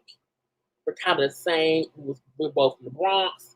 Like, we're kind of, I was like, y'all are the same. You really are. You are bland. Okay? Weird. She brings up how the first two scenes that we saw of her back then were before she even signed a contract. Okay? How the first scene of her and Yandy having dinner was the first day she met Mona. And Mona, okay, well, you know what? Go talk to Yandy. And the fact that she was like, well, they threw me in, and because they want a spicy Latina. I was like, bitch, you and Evelyn are cut from the same cloth of people we don't like. Because y'all both have this victimhood. Y'all both feel like y'all are better than y'all both want to be very, very, very, very, very close to black people, but not really be black. Okay? Anyway. The first scene of her with Yandy was before she got a contract, and she said the second scene was kind of a setup. She said, Mona said, yeah, tomorrow go meet up with Yandy for y'all to get to know each other. Okay?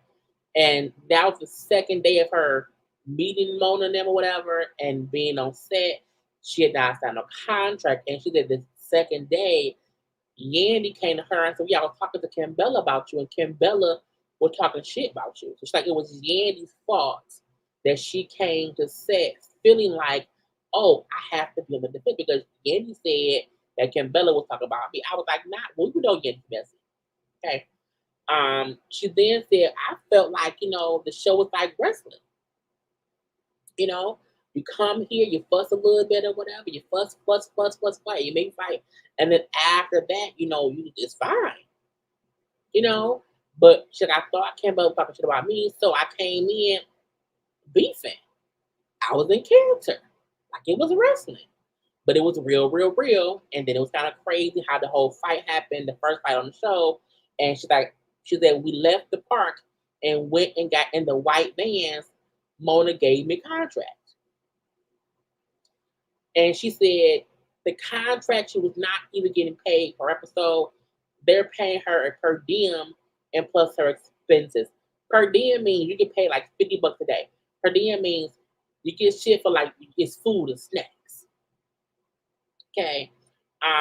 She said she said they saw me coming. I was gullible, like a test dummy, a hungry young girl who didn't have a lawyer to look over it. And it was too easy to get me to sign the contract after being tricked into going to meet up with Yandy, who told Kimbella stuff about me and then told me stuff about Kimbella, and then me and Kimbella fight.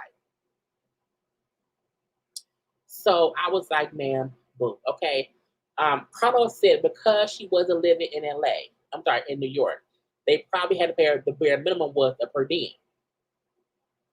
That was like $50. I said, not $50.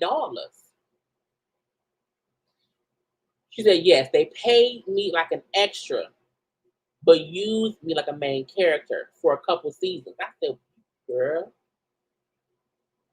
on her love life, Lord Jesus. She was talking about some white lady who was on Love and Hip Hop, who I guess called her a prostitute. I vaguely remember, but I don't care. But this lady called her a prostitute. I'm not that, and folks think my body count so high and did it. She said, my people, I've been with Raul, DJ Envy, Rich Dollars, Sin, Bow Wow, somebody named Cliff, and then Safari. So about 7 people. She said, I love sex. I don't mind talking about sex, okay? But I'm not a prostitute. I'm not a hooker. I'm not a whore. Okay? But she then gets on her and DJ Envy. Now let's listen. Child, I said, oh, you have been giving on the dirt. Okay? So this is her conversation about envy. To love who I love. If it's a woman, I'm gonna love the out of her. If it's a man, I'm gonna love the out of him. And also think, and I think prior to what Chrissy was saying, Love and Hip Hop, obviously, I feel like your first scandal was people said you were a mistress in DJ Envy's marriage. Yeah, because that came out right when I got on Love and Hip Hop. Well, first of all, she was a mistress. Whether she was a knowing mistress or unknowing mistress, she was a mistress nonetheless. Now, I found the audio of when Envy was discussing it on the radio. I'm gonna try to post that to my channel in the morning. I have to be sure it doesn't get flagged. But I'm not gonna post it here because she's talking about things he said in that live broadcast. This happened 10 years ago. I can't recall if 10 years ago, excuse me, how much social media was like a thing 10 years ago. I feel like 10 years ago,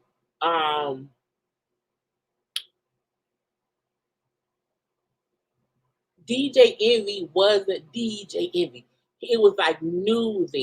You know what I'm saying? It was new then. So, but I also can't, I don't know if it's like, okay, she didn't know he was married. I don't know. And we had just broken up because the wife found out, which I was totally oblivious to. I knew about the kids. Mind you, I have a kid, but I have a baby daddy. And it's more common where we come from to have kids, but you're not married. You just got a baby mama or a baby daddy. I'm like, bitch, wait. For her to say where we come from, it's not common to have a wife or a husband. You have a baby mama and a baby. I'm like, so people don't get married. Where you from? For her to say, well, I knew he had kids. I assumed that he had a baby mama because I had a baby daddy. And I was like, to me, that means 2 or 3 things. Well, 1 or 3 things. DJ Envy lied and told him she was not married. She knew he was married and didn't care. Or he was like, I'm gonna leave my wife. Just keep holding on. Just keep holding on. But I feel like saying, well, I knew he had kids. But I assumed he had a baby. And I was like, I don't know. So I knew about the kids, and it was always told to me as his kid's mother. Never wife. And I didn't get that realization until I got the phone call. From the wife. From the wife. She called you. Mm-hmm. I bet they didn't say that on the radio. DJ Envy's wife called you and said what? Hi, this is Gia Casey. Is this Erica Mena? I said, yes. She was like, are you and Rashawn? And I'm like, Rashawn? I'm like, who's this?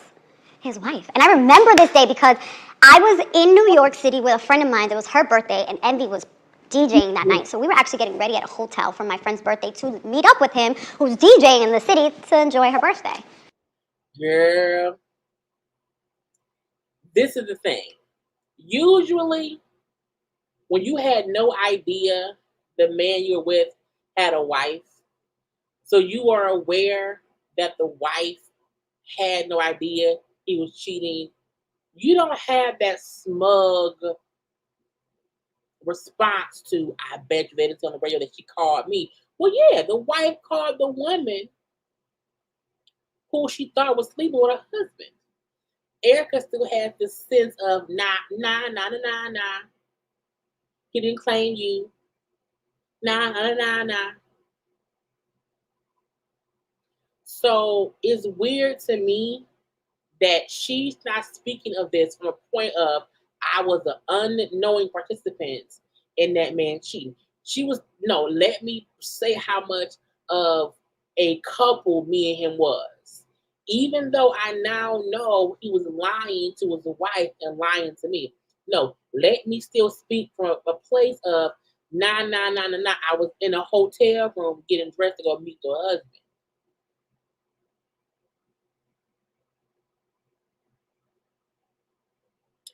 Envy and not get, we all, now this is the thing. He cheated. Like, it's not a question if he cheated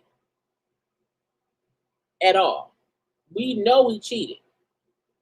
That in the question. He literally was lying to his wife, lying to Erica Mena.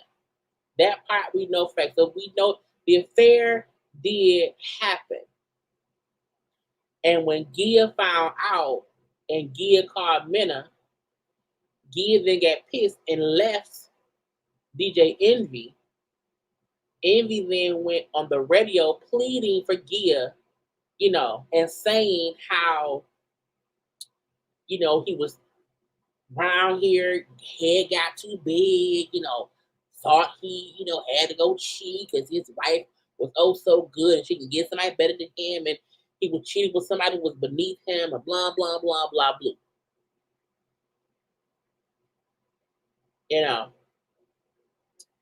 So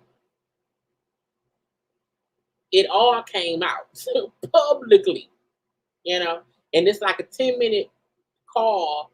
There's a 10-minute video of when Envy speaks about it on the radio. Now, they never said Erica's name. No one ever said her name, but it was name we knew who it was. But they never said her name. And his thing was, nobody can come between me and my wife. We okay right now. We working things out or whatever. We may not be together.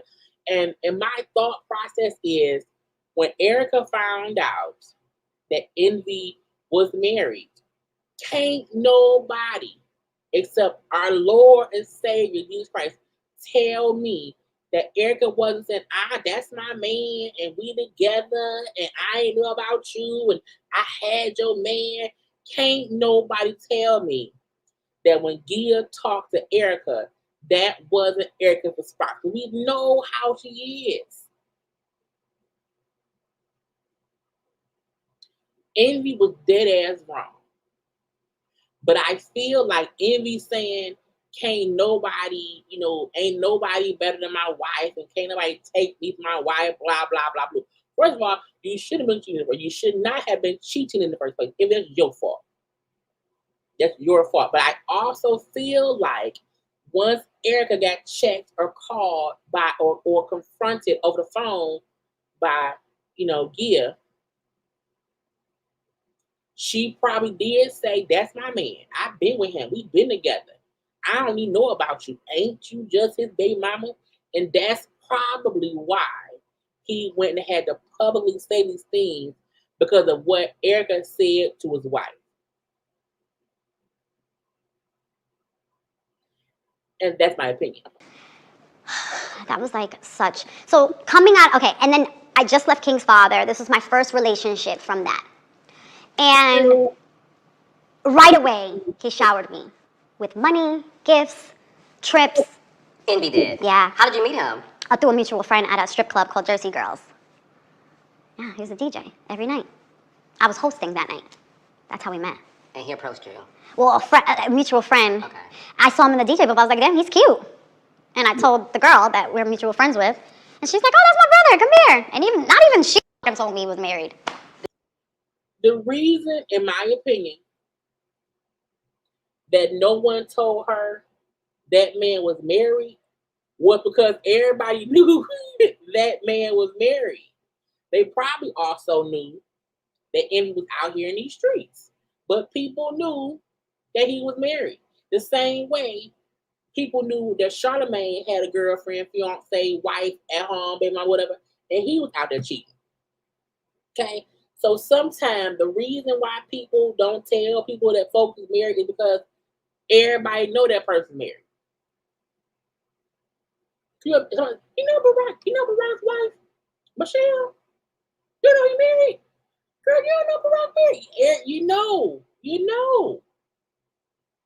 So no one says, hey, y'all know Beyonce husband Jay-Z? Y'all know Swiss Beats wife, Alicia Keys? Y'all know you know what I'm saying? I feel like that's when no one says to you, girl, that man married, because everybody know he married. And what you doing in the streets is what the same way a lot of artists, rappers who we know have wives and girlfriends, but nobody speaks about it because it don't matter. Did she know he was married? I mean, Envy never walked around with rings or anything like that. You know what's the real key? I've actually partied with the whole Breakfast Club right before they got the actual Breakfast Club. It was like the lead up. Partied with all of them. Charlamagne and Angela. Oh, girl, Angela done had a few shots with the weirdo. She called you a weirdo? No, I'm calling her one. Oh, you're hanging out with him, some of the Breakfast Club people. No. Let's go back. Go ahead. I feel like the reason she said that Angela was a weirdo was because on the radio, Angela was insinuating this person knew Envy was married and just still wanted to be in the mix. Because some people know that people are married and still want to be, and I'm not blaming Erica because Envy was the one who cheated. My only point is everybody knew he was married. Not it's her fault he cheated. It's not Gia's fault he cheated. It's not Erica's fault he cheated. It's Envy's fault he cheated. But my issue is she's making it seem like I had no clue he was married. No one told me he was married. No one told me he was married. I had no idea this woman he been with since high school. I had no one meant I didn't know. Now, DJ Envy for sure made sure his wife wasn't aware of his shit in these streets. That I believe. But I don't believe people in the streets did not know he had a wife. He kept his wife away from it, but people knew he had a wife. Call him. I literally, when she said his wife, I hung the call Envy, and he's panicking. Please, don't say nothing. I have to save half of everything. She's gonna try to take away everything from me. Please, please, please, please. I have to try to, just don't say anything. Don't pick up no calls, da da da da da. So I'm over here. I've never been in this situation.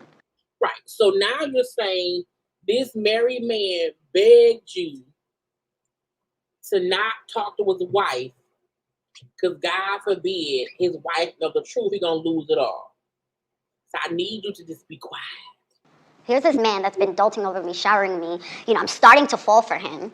I spent a lot of time with him. Like, this man done flew me and all my friends out to Miami. We were living our best lives up and down New York City, holding hands. Like, we were very public. Like, yeah, very public. Proudly. So wait, so is he at the time like, because he was just a DJ at that time. He didn't have Breakfast Club. He was Gotcha. just landing the syndicated iHeart deal. So you knew about that. So y'all would have conversations. I mean, you thought this whole time he was your man. I mean, yeah. He would be at home doing DJing for the radio, and I would be on on the phone watching him, and in his house. You hear the kids upstairs. So I didn't think anything of it until that point. So how did it end? It ended, okay, so I called him and he was insisting that I didn't say anything. And that night, you know, I was thrown off. We didn't even meet up with him. A couple of days later, I'm getting blown up. Envy's on air, like, dogging you out. What did he say about you on air? Something to the fact of like how he cheated with someone that was beneath him. That's what he said. It was I'm gonna try to play that tomorrow. I'm gonna put it on my channel separately because it may get flagged. But again, even her talking, she's still trying to show how much we were together. Because Envy has never denied cheating. In my opinion, he's only said it wasn't like I was leaving my wife for somebody. You know, it was somebody that was beneath me. I don't know if it was beneath you. I don't know that. That whole stuff, yeah. Yeah. So again, her whole spiel is he was whining and dining me. It wasn't me, it was him. I had no idea. Even though you're around other people who know that man married. So when that happened, I was like, okay, so this is what he's doing. He's trying to say half of everything. I get it. But why run me through the mud when you knew I didn't know? So in order to save his marriage, he had to diminish the relationship he had with you. I wouldn't even think to diminish because at that point, it was like, I was too scared to call him and he wasn't calling me after that particular night that I got the phone. And he's like, please don't say nothing, don't pick up. She never called me back after that. A couple of days pass, this fool is on radio trying to save half of everything. Because Gil was like, I'm leaving you. I'm leaving you. And Envy has said already how he purposefully, you know, would keep his wife, because his wife wasn't like a person who'd be hanging out. So he's a DJ. She's not hanging out with him. So when he's out at clubs DJing, she thinking he is out there DJing, but he's out here with people, but Gia at that point in time wasn't hanging out. Now when he doing shit, Gia right by his side.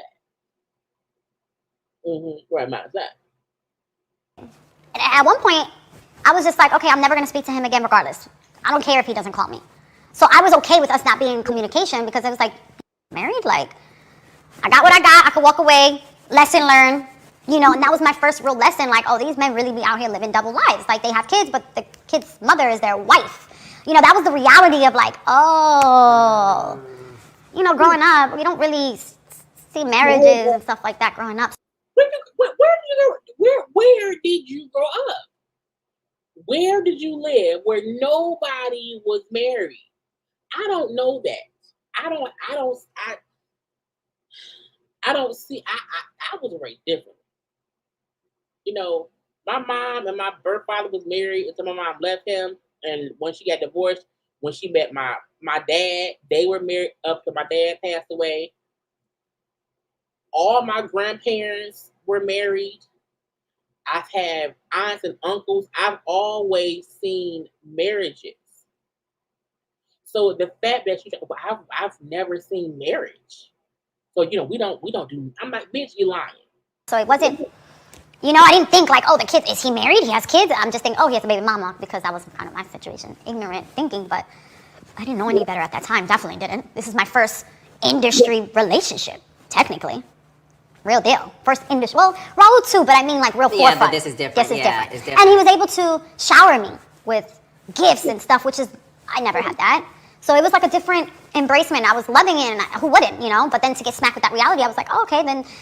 So when I didn't hear from him, I actually didn't even care either, you know, until the radio stuff happened. And that's when it was just like, wait, and then that's what set the tone for this narrative that I knew, and I went along with it.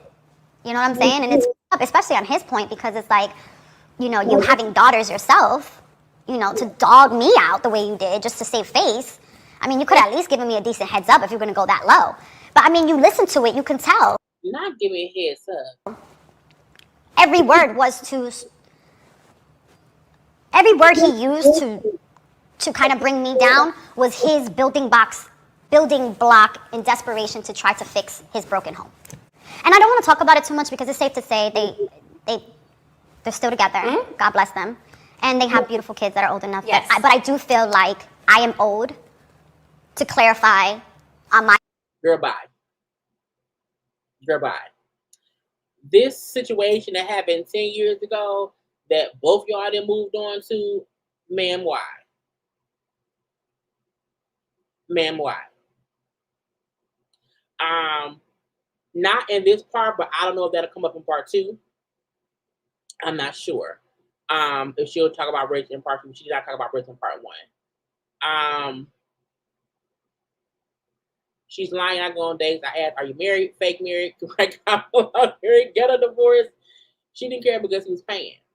And my thing is this: is the fact that she takes no accountability in her part. I feel like she knew and she didn't care. And once he aired her out, maybe she didn't know at first, but she knew eventually. And I think once she knew eventually, and he kept showering her with gifts, and she kept playing along with it. And then when it's, because she never said, I was surprised when his wife called. Like she said, I was surprised. Oh, well, his wife called me. I was shocked. I had no clue. Like there's a way you react when you have no clue the person you were messing around with has a whole wife at the crib. Like she didn't talk as if it surprised her. It was like, oh, okay, it was my fault. My behalf, this narrative that he was able to paint because he had the outlet he had. He said they moved on. I know Gia. I just come on now, Tay. She said they met up all the time. She knew because why y'all keep? You never went to his house.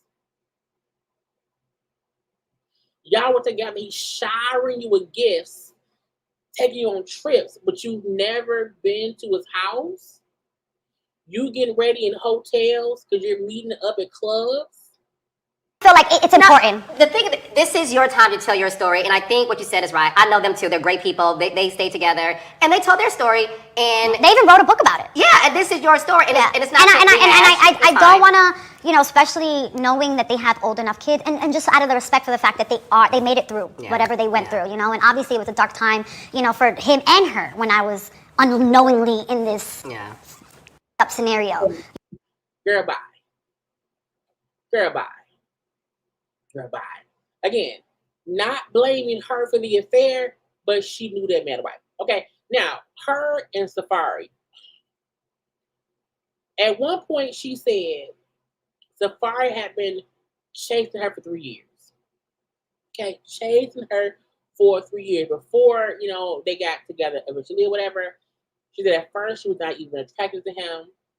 Okay, that before the show, you know, she felt like before she met him or was on that show, Scared Famous, that she knew Safari was a player type of guy who had been trying to get with her for a while. Okay, how one time they was out, she said Safari was with a girlfriend, and in front of the girlfriend, he's telling her how beautiful. Oh, you're so gorgeous. You're beautiful. So he's talking to Erica in front of the girlfriend. She said, I knew from that moment right there, you know what I'm saying, he on some bullshit. So it was a turn off. I'm like, then when did it get turned back on? She said, but he kept pursuing me and kept pursuing me. So I finally gave him a chance after 3 years. Carlos asked was in conflict in their household based on competition, as far as them both wanting the spotlight. And she said, well, I'll say I felt like it was, but because we co-parenting right now or parallel parenting, I won't go no further. Okay. Carlos asked her, she felt like Safari was love bombing her. And she said, well, I was a pregnant wife. The only one who saw me was Dr. Jackie and nurses. My life, our child's life was, you know, in jeopardy and was on the line, but not for him. He didn't care. All he cared about was going to Jamaica. That, you know, I don't know if he was love bombing me, but I feel like he never really loved me. I was for the moment. I was convenient for him. It was beneficial for him in that moment, okay? His rates went up. Offers came through. His life leveled up after he got with me. I said, well, damn.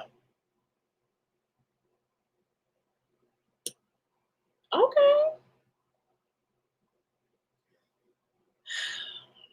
I feel like Erica and Safari getting together, both of their star power went up because they became a couple. I don't feel like Safari got better because of Erica or vice versa. I think them two as a couple is what people were checking for. That's just what it was. So I feel like both of y'all life leveled up once y'all got together.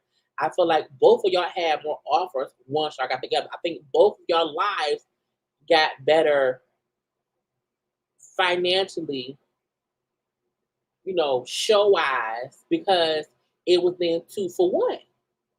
It was Safari and Erica and Safari, okay? She goes on saying how she thought she had love and had found somebody who would help her not have to be so hard, not be so tough, and she could have a soft life, but she got too soft, too submissive, and she let too much slide, okay? And, you know, she had a baby by him, and, you know, she didn't know. She said, me having a baby that he didn't want made shit worse, okay? I tried to even tried marriage counseling because I knew he did not want the baby. And she meant their son. He didn't want the second child. And so she's like, I knew he didn't want that second child, but it was too late because he was my second son. I also did not know I was pregnant, and by the time I found out, it was too late. She said, I wish I could change how we ended it because it was bad, because it was embarrassing that I gave somebody a chance, had this fairy tale wedding, but it all meant nothing once it just wasn't so easy. Okay. and that, you know, he was hurting me so bad I had to match. Okay, he was hurting me and I didn't care, so I said a whole lot of ugly things to him. Some things just to hurt his ego and to make him feel like less of a man. And I can't come back from that. I was ruthless or whatever. But he pushed me. I was being pushed, okay, because he was taunting me with all these other women, and I would do anything for him. You know, that was my husband, and I thought we could make it through. She then said, if Kirk can have 3 babies on Rashida, I felt like being Safari. I said, bitch, not throwing shots at Rashida. I'm like, when did Kirk have 3 kids on Rashida, girl? I was like, nah, why you bring Rashida? Why get in this? Okay. She said, you know, we've seen so much happen on these shows. I felt like we could make it work, but we could not. But I'm finally over it not working out. And it ends with him asking her about the monkey comment with Spice. Part 2 comes out next week. And we'll talk about that. Okay, lastly, Lord Jesus, Bishop robbery and that man. Will y'all take one little second and like the video?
I'm so silly.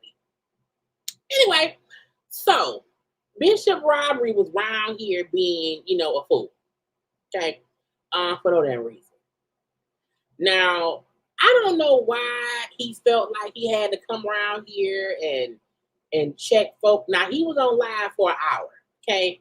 And we will have to watch the rest of that tomorrow, but I do have the conversation that he had to T.I.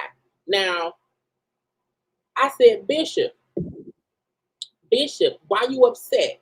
So he posted this on his social media earlier today, and he was like, I want to go at DJ Envy, Charleston White, and T.I. Now I had to put, you know, Black Jesus in the corner. I'm like, Jesus, can somebody get him? And we don't want white Jesus. No, we need Black Jesus to get Bishop. Because I was like, sir, you always fucking with people. Okay, why are you always fucking with people? Stop it. Stop it. Anyway, let's get into what he had to say. Now again, him on Envy and Charles, and we'll watch that tomorrow, and other people too. I have to watch it and cut it down. But this is his conversation about T.I. And I feel like Bishop was lying. I've always respected rappers, actors, actresses. I always respect the hustle, respect the game. And T.I., like, I liked him from the beginning of his career, when he was an actor, all of that. So, why is he wearing that blue jean shirt? That's weird. I went to, I was invited to go to the 50-year anniversary of hip hop at Yankee Stadium.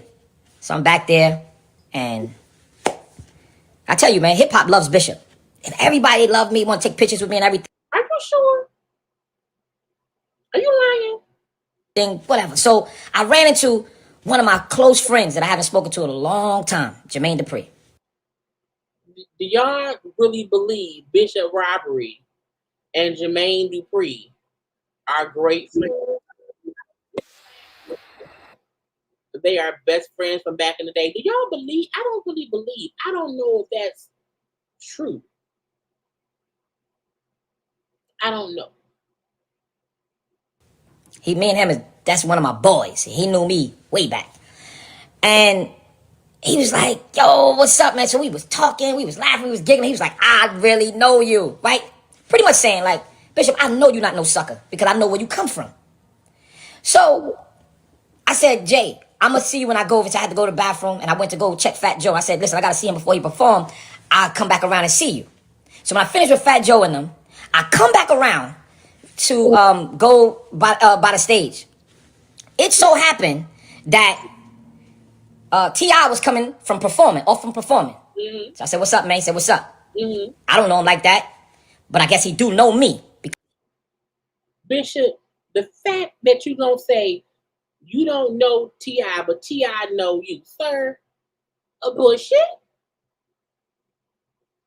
I mean, they may know you because you was on the news for scheming and scamming and frauds, okay? Because you was arrested for scheming, scamming, fraud. You have not been convicted, but you were arrested for scheming, scamming, fraud, okay? But to say that I don't know him, but I think he know me, I was like, sir, the fuck? Because of what he said. So I'm talking to Jermaine, and we talking. I said, Jermaine, look, man, I got to come out to Atlanta. I said, yo, we got to make some things happen. I said, y'all might even put a church out there. You don't have a church in New York. How is someone going to say, hey, I might come out and put a church in Atlanta? Sir, you don't have a church in New York. You don't have a church there. Your church is your living room, dining room, office. Okay? So before you come around here telling people how you going to put a church somewhere else, you should remember that lies. You can't have something else when you don't have the first one. So T.I. turns around to me, now we don't need no churches. We don't need no more churches out there. I said, what? First of all, why are you even in my conversation? That's number one. Can't nobody tell me that at the 50 years of hip hop or whatever, and all the rappers is backstage, including T.I. and Jermaine Dupri, which probably means 4 other rappers were there too. Can't nobody tell me that when T.I. heard that man say he gonna bring a church to Atlanta, and T.I. said, man, we don't need no more churches in Atlanta. Can't nobody tell me that Bishop responded in any mean or any aggressive or any upset way, and shit didn't go left. Because we've seen T.I. go left over other little shit, let alone some scheming, scamming, allegedly pastor from New York with no church, kind of try to check him about the shit. Now, Bishop saying, I wasn't even talking to that man. That's true. That's true. But y'all know T.I. think he the king of the South. He the king of Atlanta. And I also feel like backstage at these events, everybody be in everybody's conversation. Ain't no private conversation at the back of a goddamn on 50 years of hip hop concert.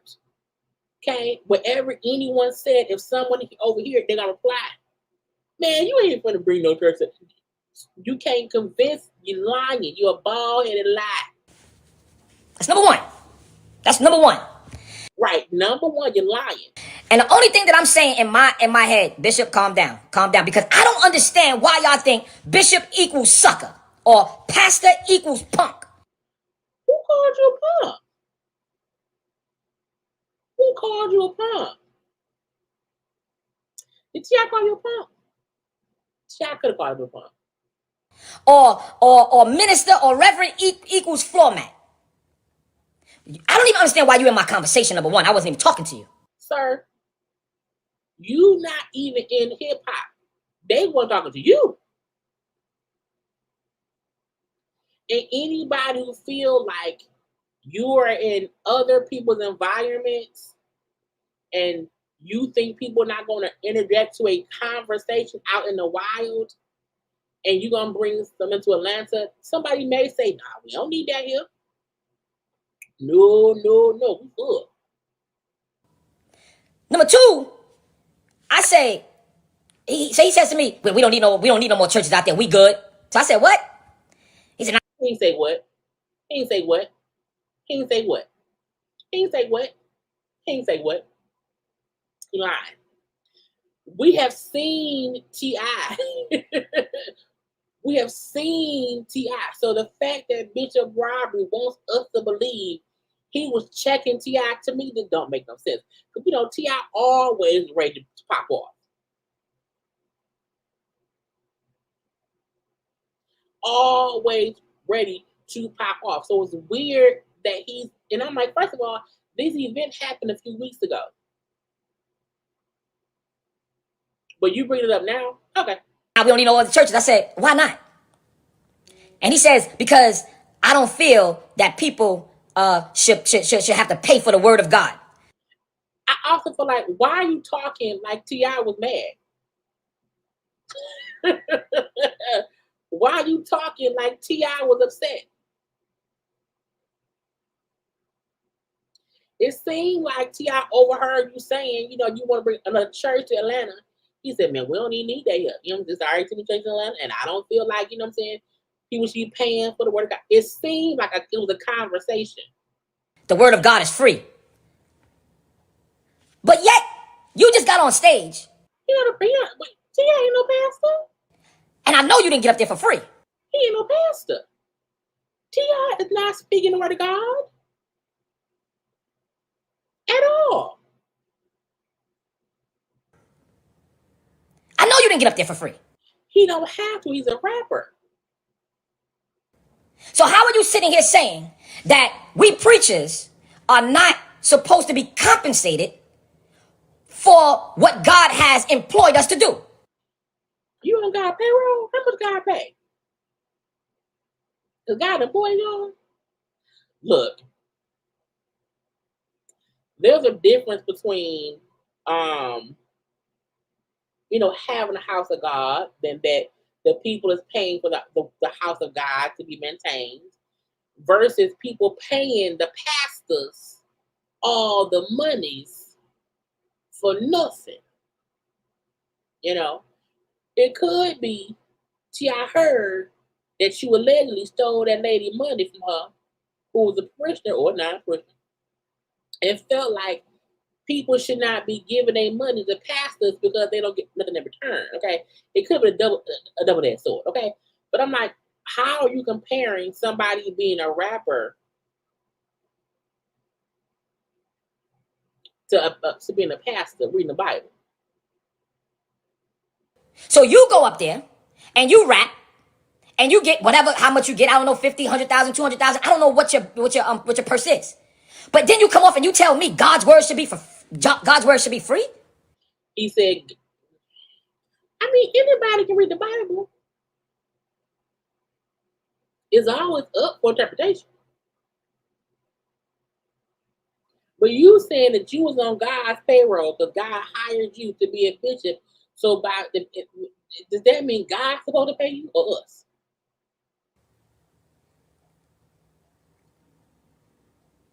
And then he tells me, he goes on to say, and I don't even believe in that anyway.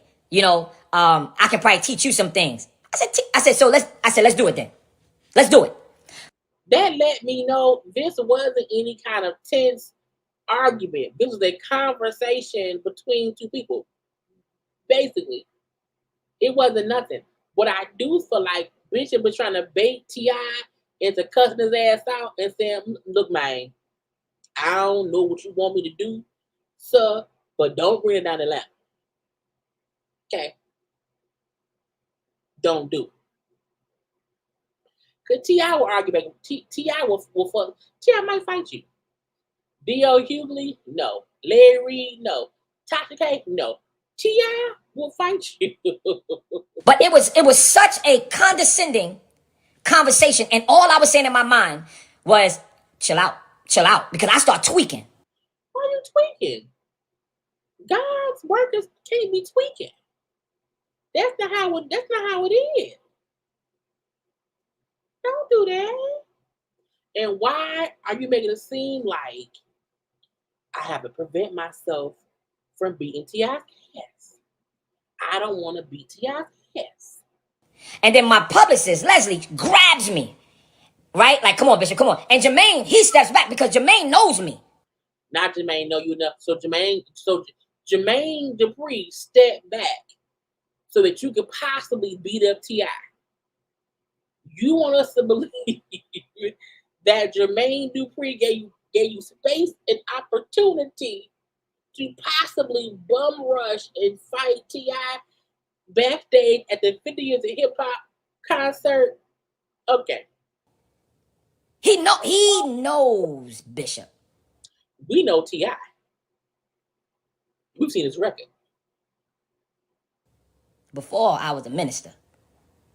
T.I. ain't no minister. So it ain't nothing but time and space to fight.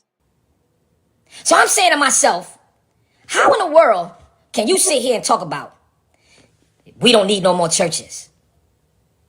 And I'm saying this with all respect. Bro, have you checked your life? Have you checked yours?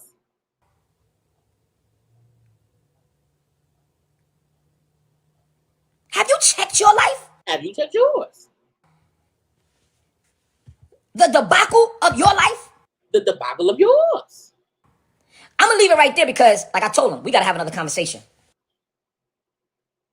I don't feel like T.I. is going to have any kind of private conversation with you. And if he do, voices may be raised. I ain't like how you move, bro. I'm far from this sucker that y'all have made me look like. No, that's not Bishop Whitehead. And then your security comes in and what? I got my security too. Your security, what that the Mandarin lady? T.I., in my opinion, T.I. has more security than you. So it's like, and my thing is, it's like, are you jealous? Yeah. Jesus, you're working down here on crack. Yep, Bishop robbery on crack. Not is T.I. is T. And y'all know T.I. be on some bullshit. T.I. sometimes irks our nerves. But why would you fix your face to say, hey, is T.I. jealous of me? Like what's the I really don't get y'all. We don't get you. I'm team for us. I'm team us, not you. And y'all supposed to be lifting me up, not tearing me down. God supposed to lift you up. We not Jesus. We not even your flock. If you are the flock leader, you supposed to lift us up, sir. Just because I'm a man of God does not mean that I'm a sucker. I mean, you can also be a sucker too. Both things can be true. You can be a man of God and sometimes be a sucker MC.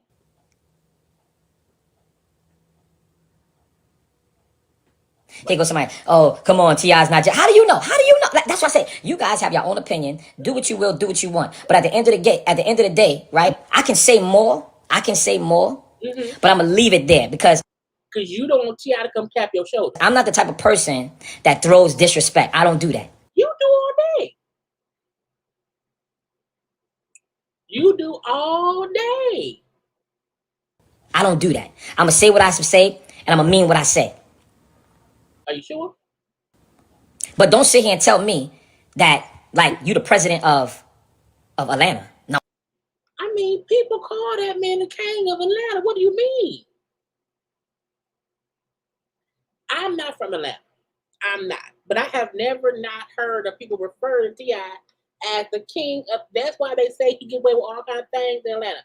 Because of who he is in Atlanta. He is a city or state superstar. We don't need nothing. Who are you to tell me? I do what I want to do.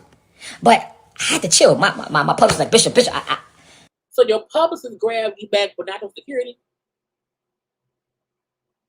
Okay. Because I know I can go from 0 to 1,000 like that. And look, I would pay all the monies to see Bishop Robbery try to snap off on T.I. I would pay to see it. So I said, it's cool. And at the end of the day, it was some other stuff said, but I don't want to get into it. But at the end of the day, right? Don't look down on Bishop Whitehead. Who are you talking about? And you can't sit here and talk about the word of God should be free, and you go up on stage and you rapping. I guarantee you, somebody say, yo, come out here and I need you to rap at this concert for free. What you gonna say? Rapping and preaching is not the same thing. I mean, it's still sometimes rhyming words, but it's two different things. It's two different things. Somebody said, I've been throwing disrespect this whole life. Yeah. I don't know what you're saying. I'm speaking my truth. Disrespectful truth. You too angry and vengeful for a pastor, poor rep of Jesus Christ. No, I'm speaking my mind. That's what I'm doing. I'm speaking my mind. That's what I'm doing. I'm speaking my mind. See, people like you and the rest of the people that think like you, y'all think y'all can say what y'all want to say to us men and women of God, and we're not supposed to say nothing back. This is not vengeful. This is me having my opinion. That's what it is. It's a little bit vengeful. A little bit. That's what it is. Okay? And y'all not going to tell me that I can't speak my truth. Okay.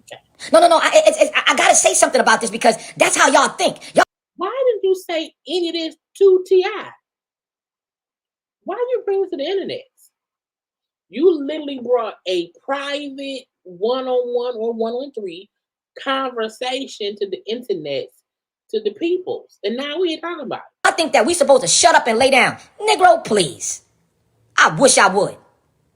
I'm going to preach like I lost my mind. I'm going to teach like I lost my mind. And I'm going to speak in tongues when the Holy Spirit hits me. And I'm going to do what God called me to do. And y'all going to pay me for it, is what he wanted to say. Because I don't do it for free. I'm going to lay hands. I'm going to speak life. Tell y'all this. You act like you crazy. The Bible says I'm anointed to lay hands. You take it how you want to take it. Don't come to me with no nonsense. Stop swinging on. What's wrong with you? That was his part on T.I. Now, he also was saying things about envy. He said things about Tasha K. He said things about Larry Reed. He said things about the Charleston White. That I have to cut up, and that we will watch tomorrow for watch along because it's fun. I think we shall see. Bishop Robbery can't convince me that he was in anywhere with T.I. and he was checking T.I. about nothing. You can't convince me of that. Okay, not at all. You can't convince me that JD seen you about to allegedly tackle or fight or get upset with T.I. and stood back and got out the way and said, I'm going to let y'all fight because I know Bishop Robbery is a fighter and I will not protect T.I. I'm going to let T.I. get tackled by Bishop Robbery if need be. Okay? I'm not going to help my friend T.I. who I've done songs with and who I before. I'm not going to do that. Okay? I'm round here. Okay? I'm round here. And I need y'all to know. Now, I want to show y'all, because again, he's talking about how this happens at the 50-year hip-hop event he went to, right? Today is October 24th. If you notice, he made this post on August 15th, 2 months ago. I was walking backstage at the 50th anniversary hip-hop concert, and some young people said, yo, it's the bishop. Can you pray for us? I didn't know my security took this picture and sent it to me. Humble. There are still people that respect me and my office as a bishop. Now, he ain't had no, to my knowledge, because I had to scroll back and find. I had to scroll back and see. Okay. Because he said that he went, okay. Yep. That was because I want to be sure he didn't post it later. Okay. So he made that post 2 months ago. So why you bringing up old shit? Okay, why you bringing up old shit?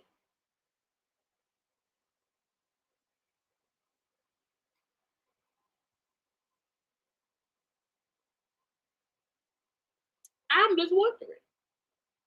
Because if you had this kind of conversation around here with T.I. over 2 months ago, why are you bringing it up now? Why haven't you contacted T.I. in the past 2 months to have some kind of conversation? Okay, why didn't you do that?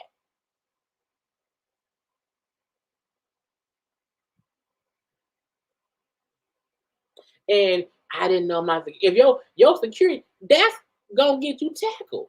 Your security's too busy taking photos. Anyway, that's all. That's it. Okay. We are done for the day. Okay. Now look, don't y'all forget to be sure to like the video, subscribe to my channel. And y'all know there's content on my channel, even when I'm not live. It's content around here. So always go to my channel and be like, okay, what she got? I put up a video earlier today. It's a gossip chat that was up today. Go watch that. I may be live tomorrow. I may not. You come back and look around. Okay, I post on IG when I'm gonna be live. There will be some kind of premiere up tomorrow. Okay. Now, I love you all. Have a good night. I hope y'all enjoyed the live. Okay. And stuff. I love you all. Be safe, be safe, be safe. And don't trust nobody that's a bishop telling you they want to have a church in Atlanta and they don't have one in their own hometown. Okay. I have to go. But again, bye.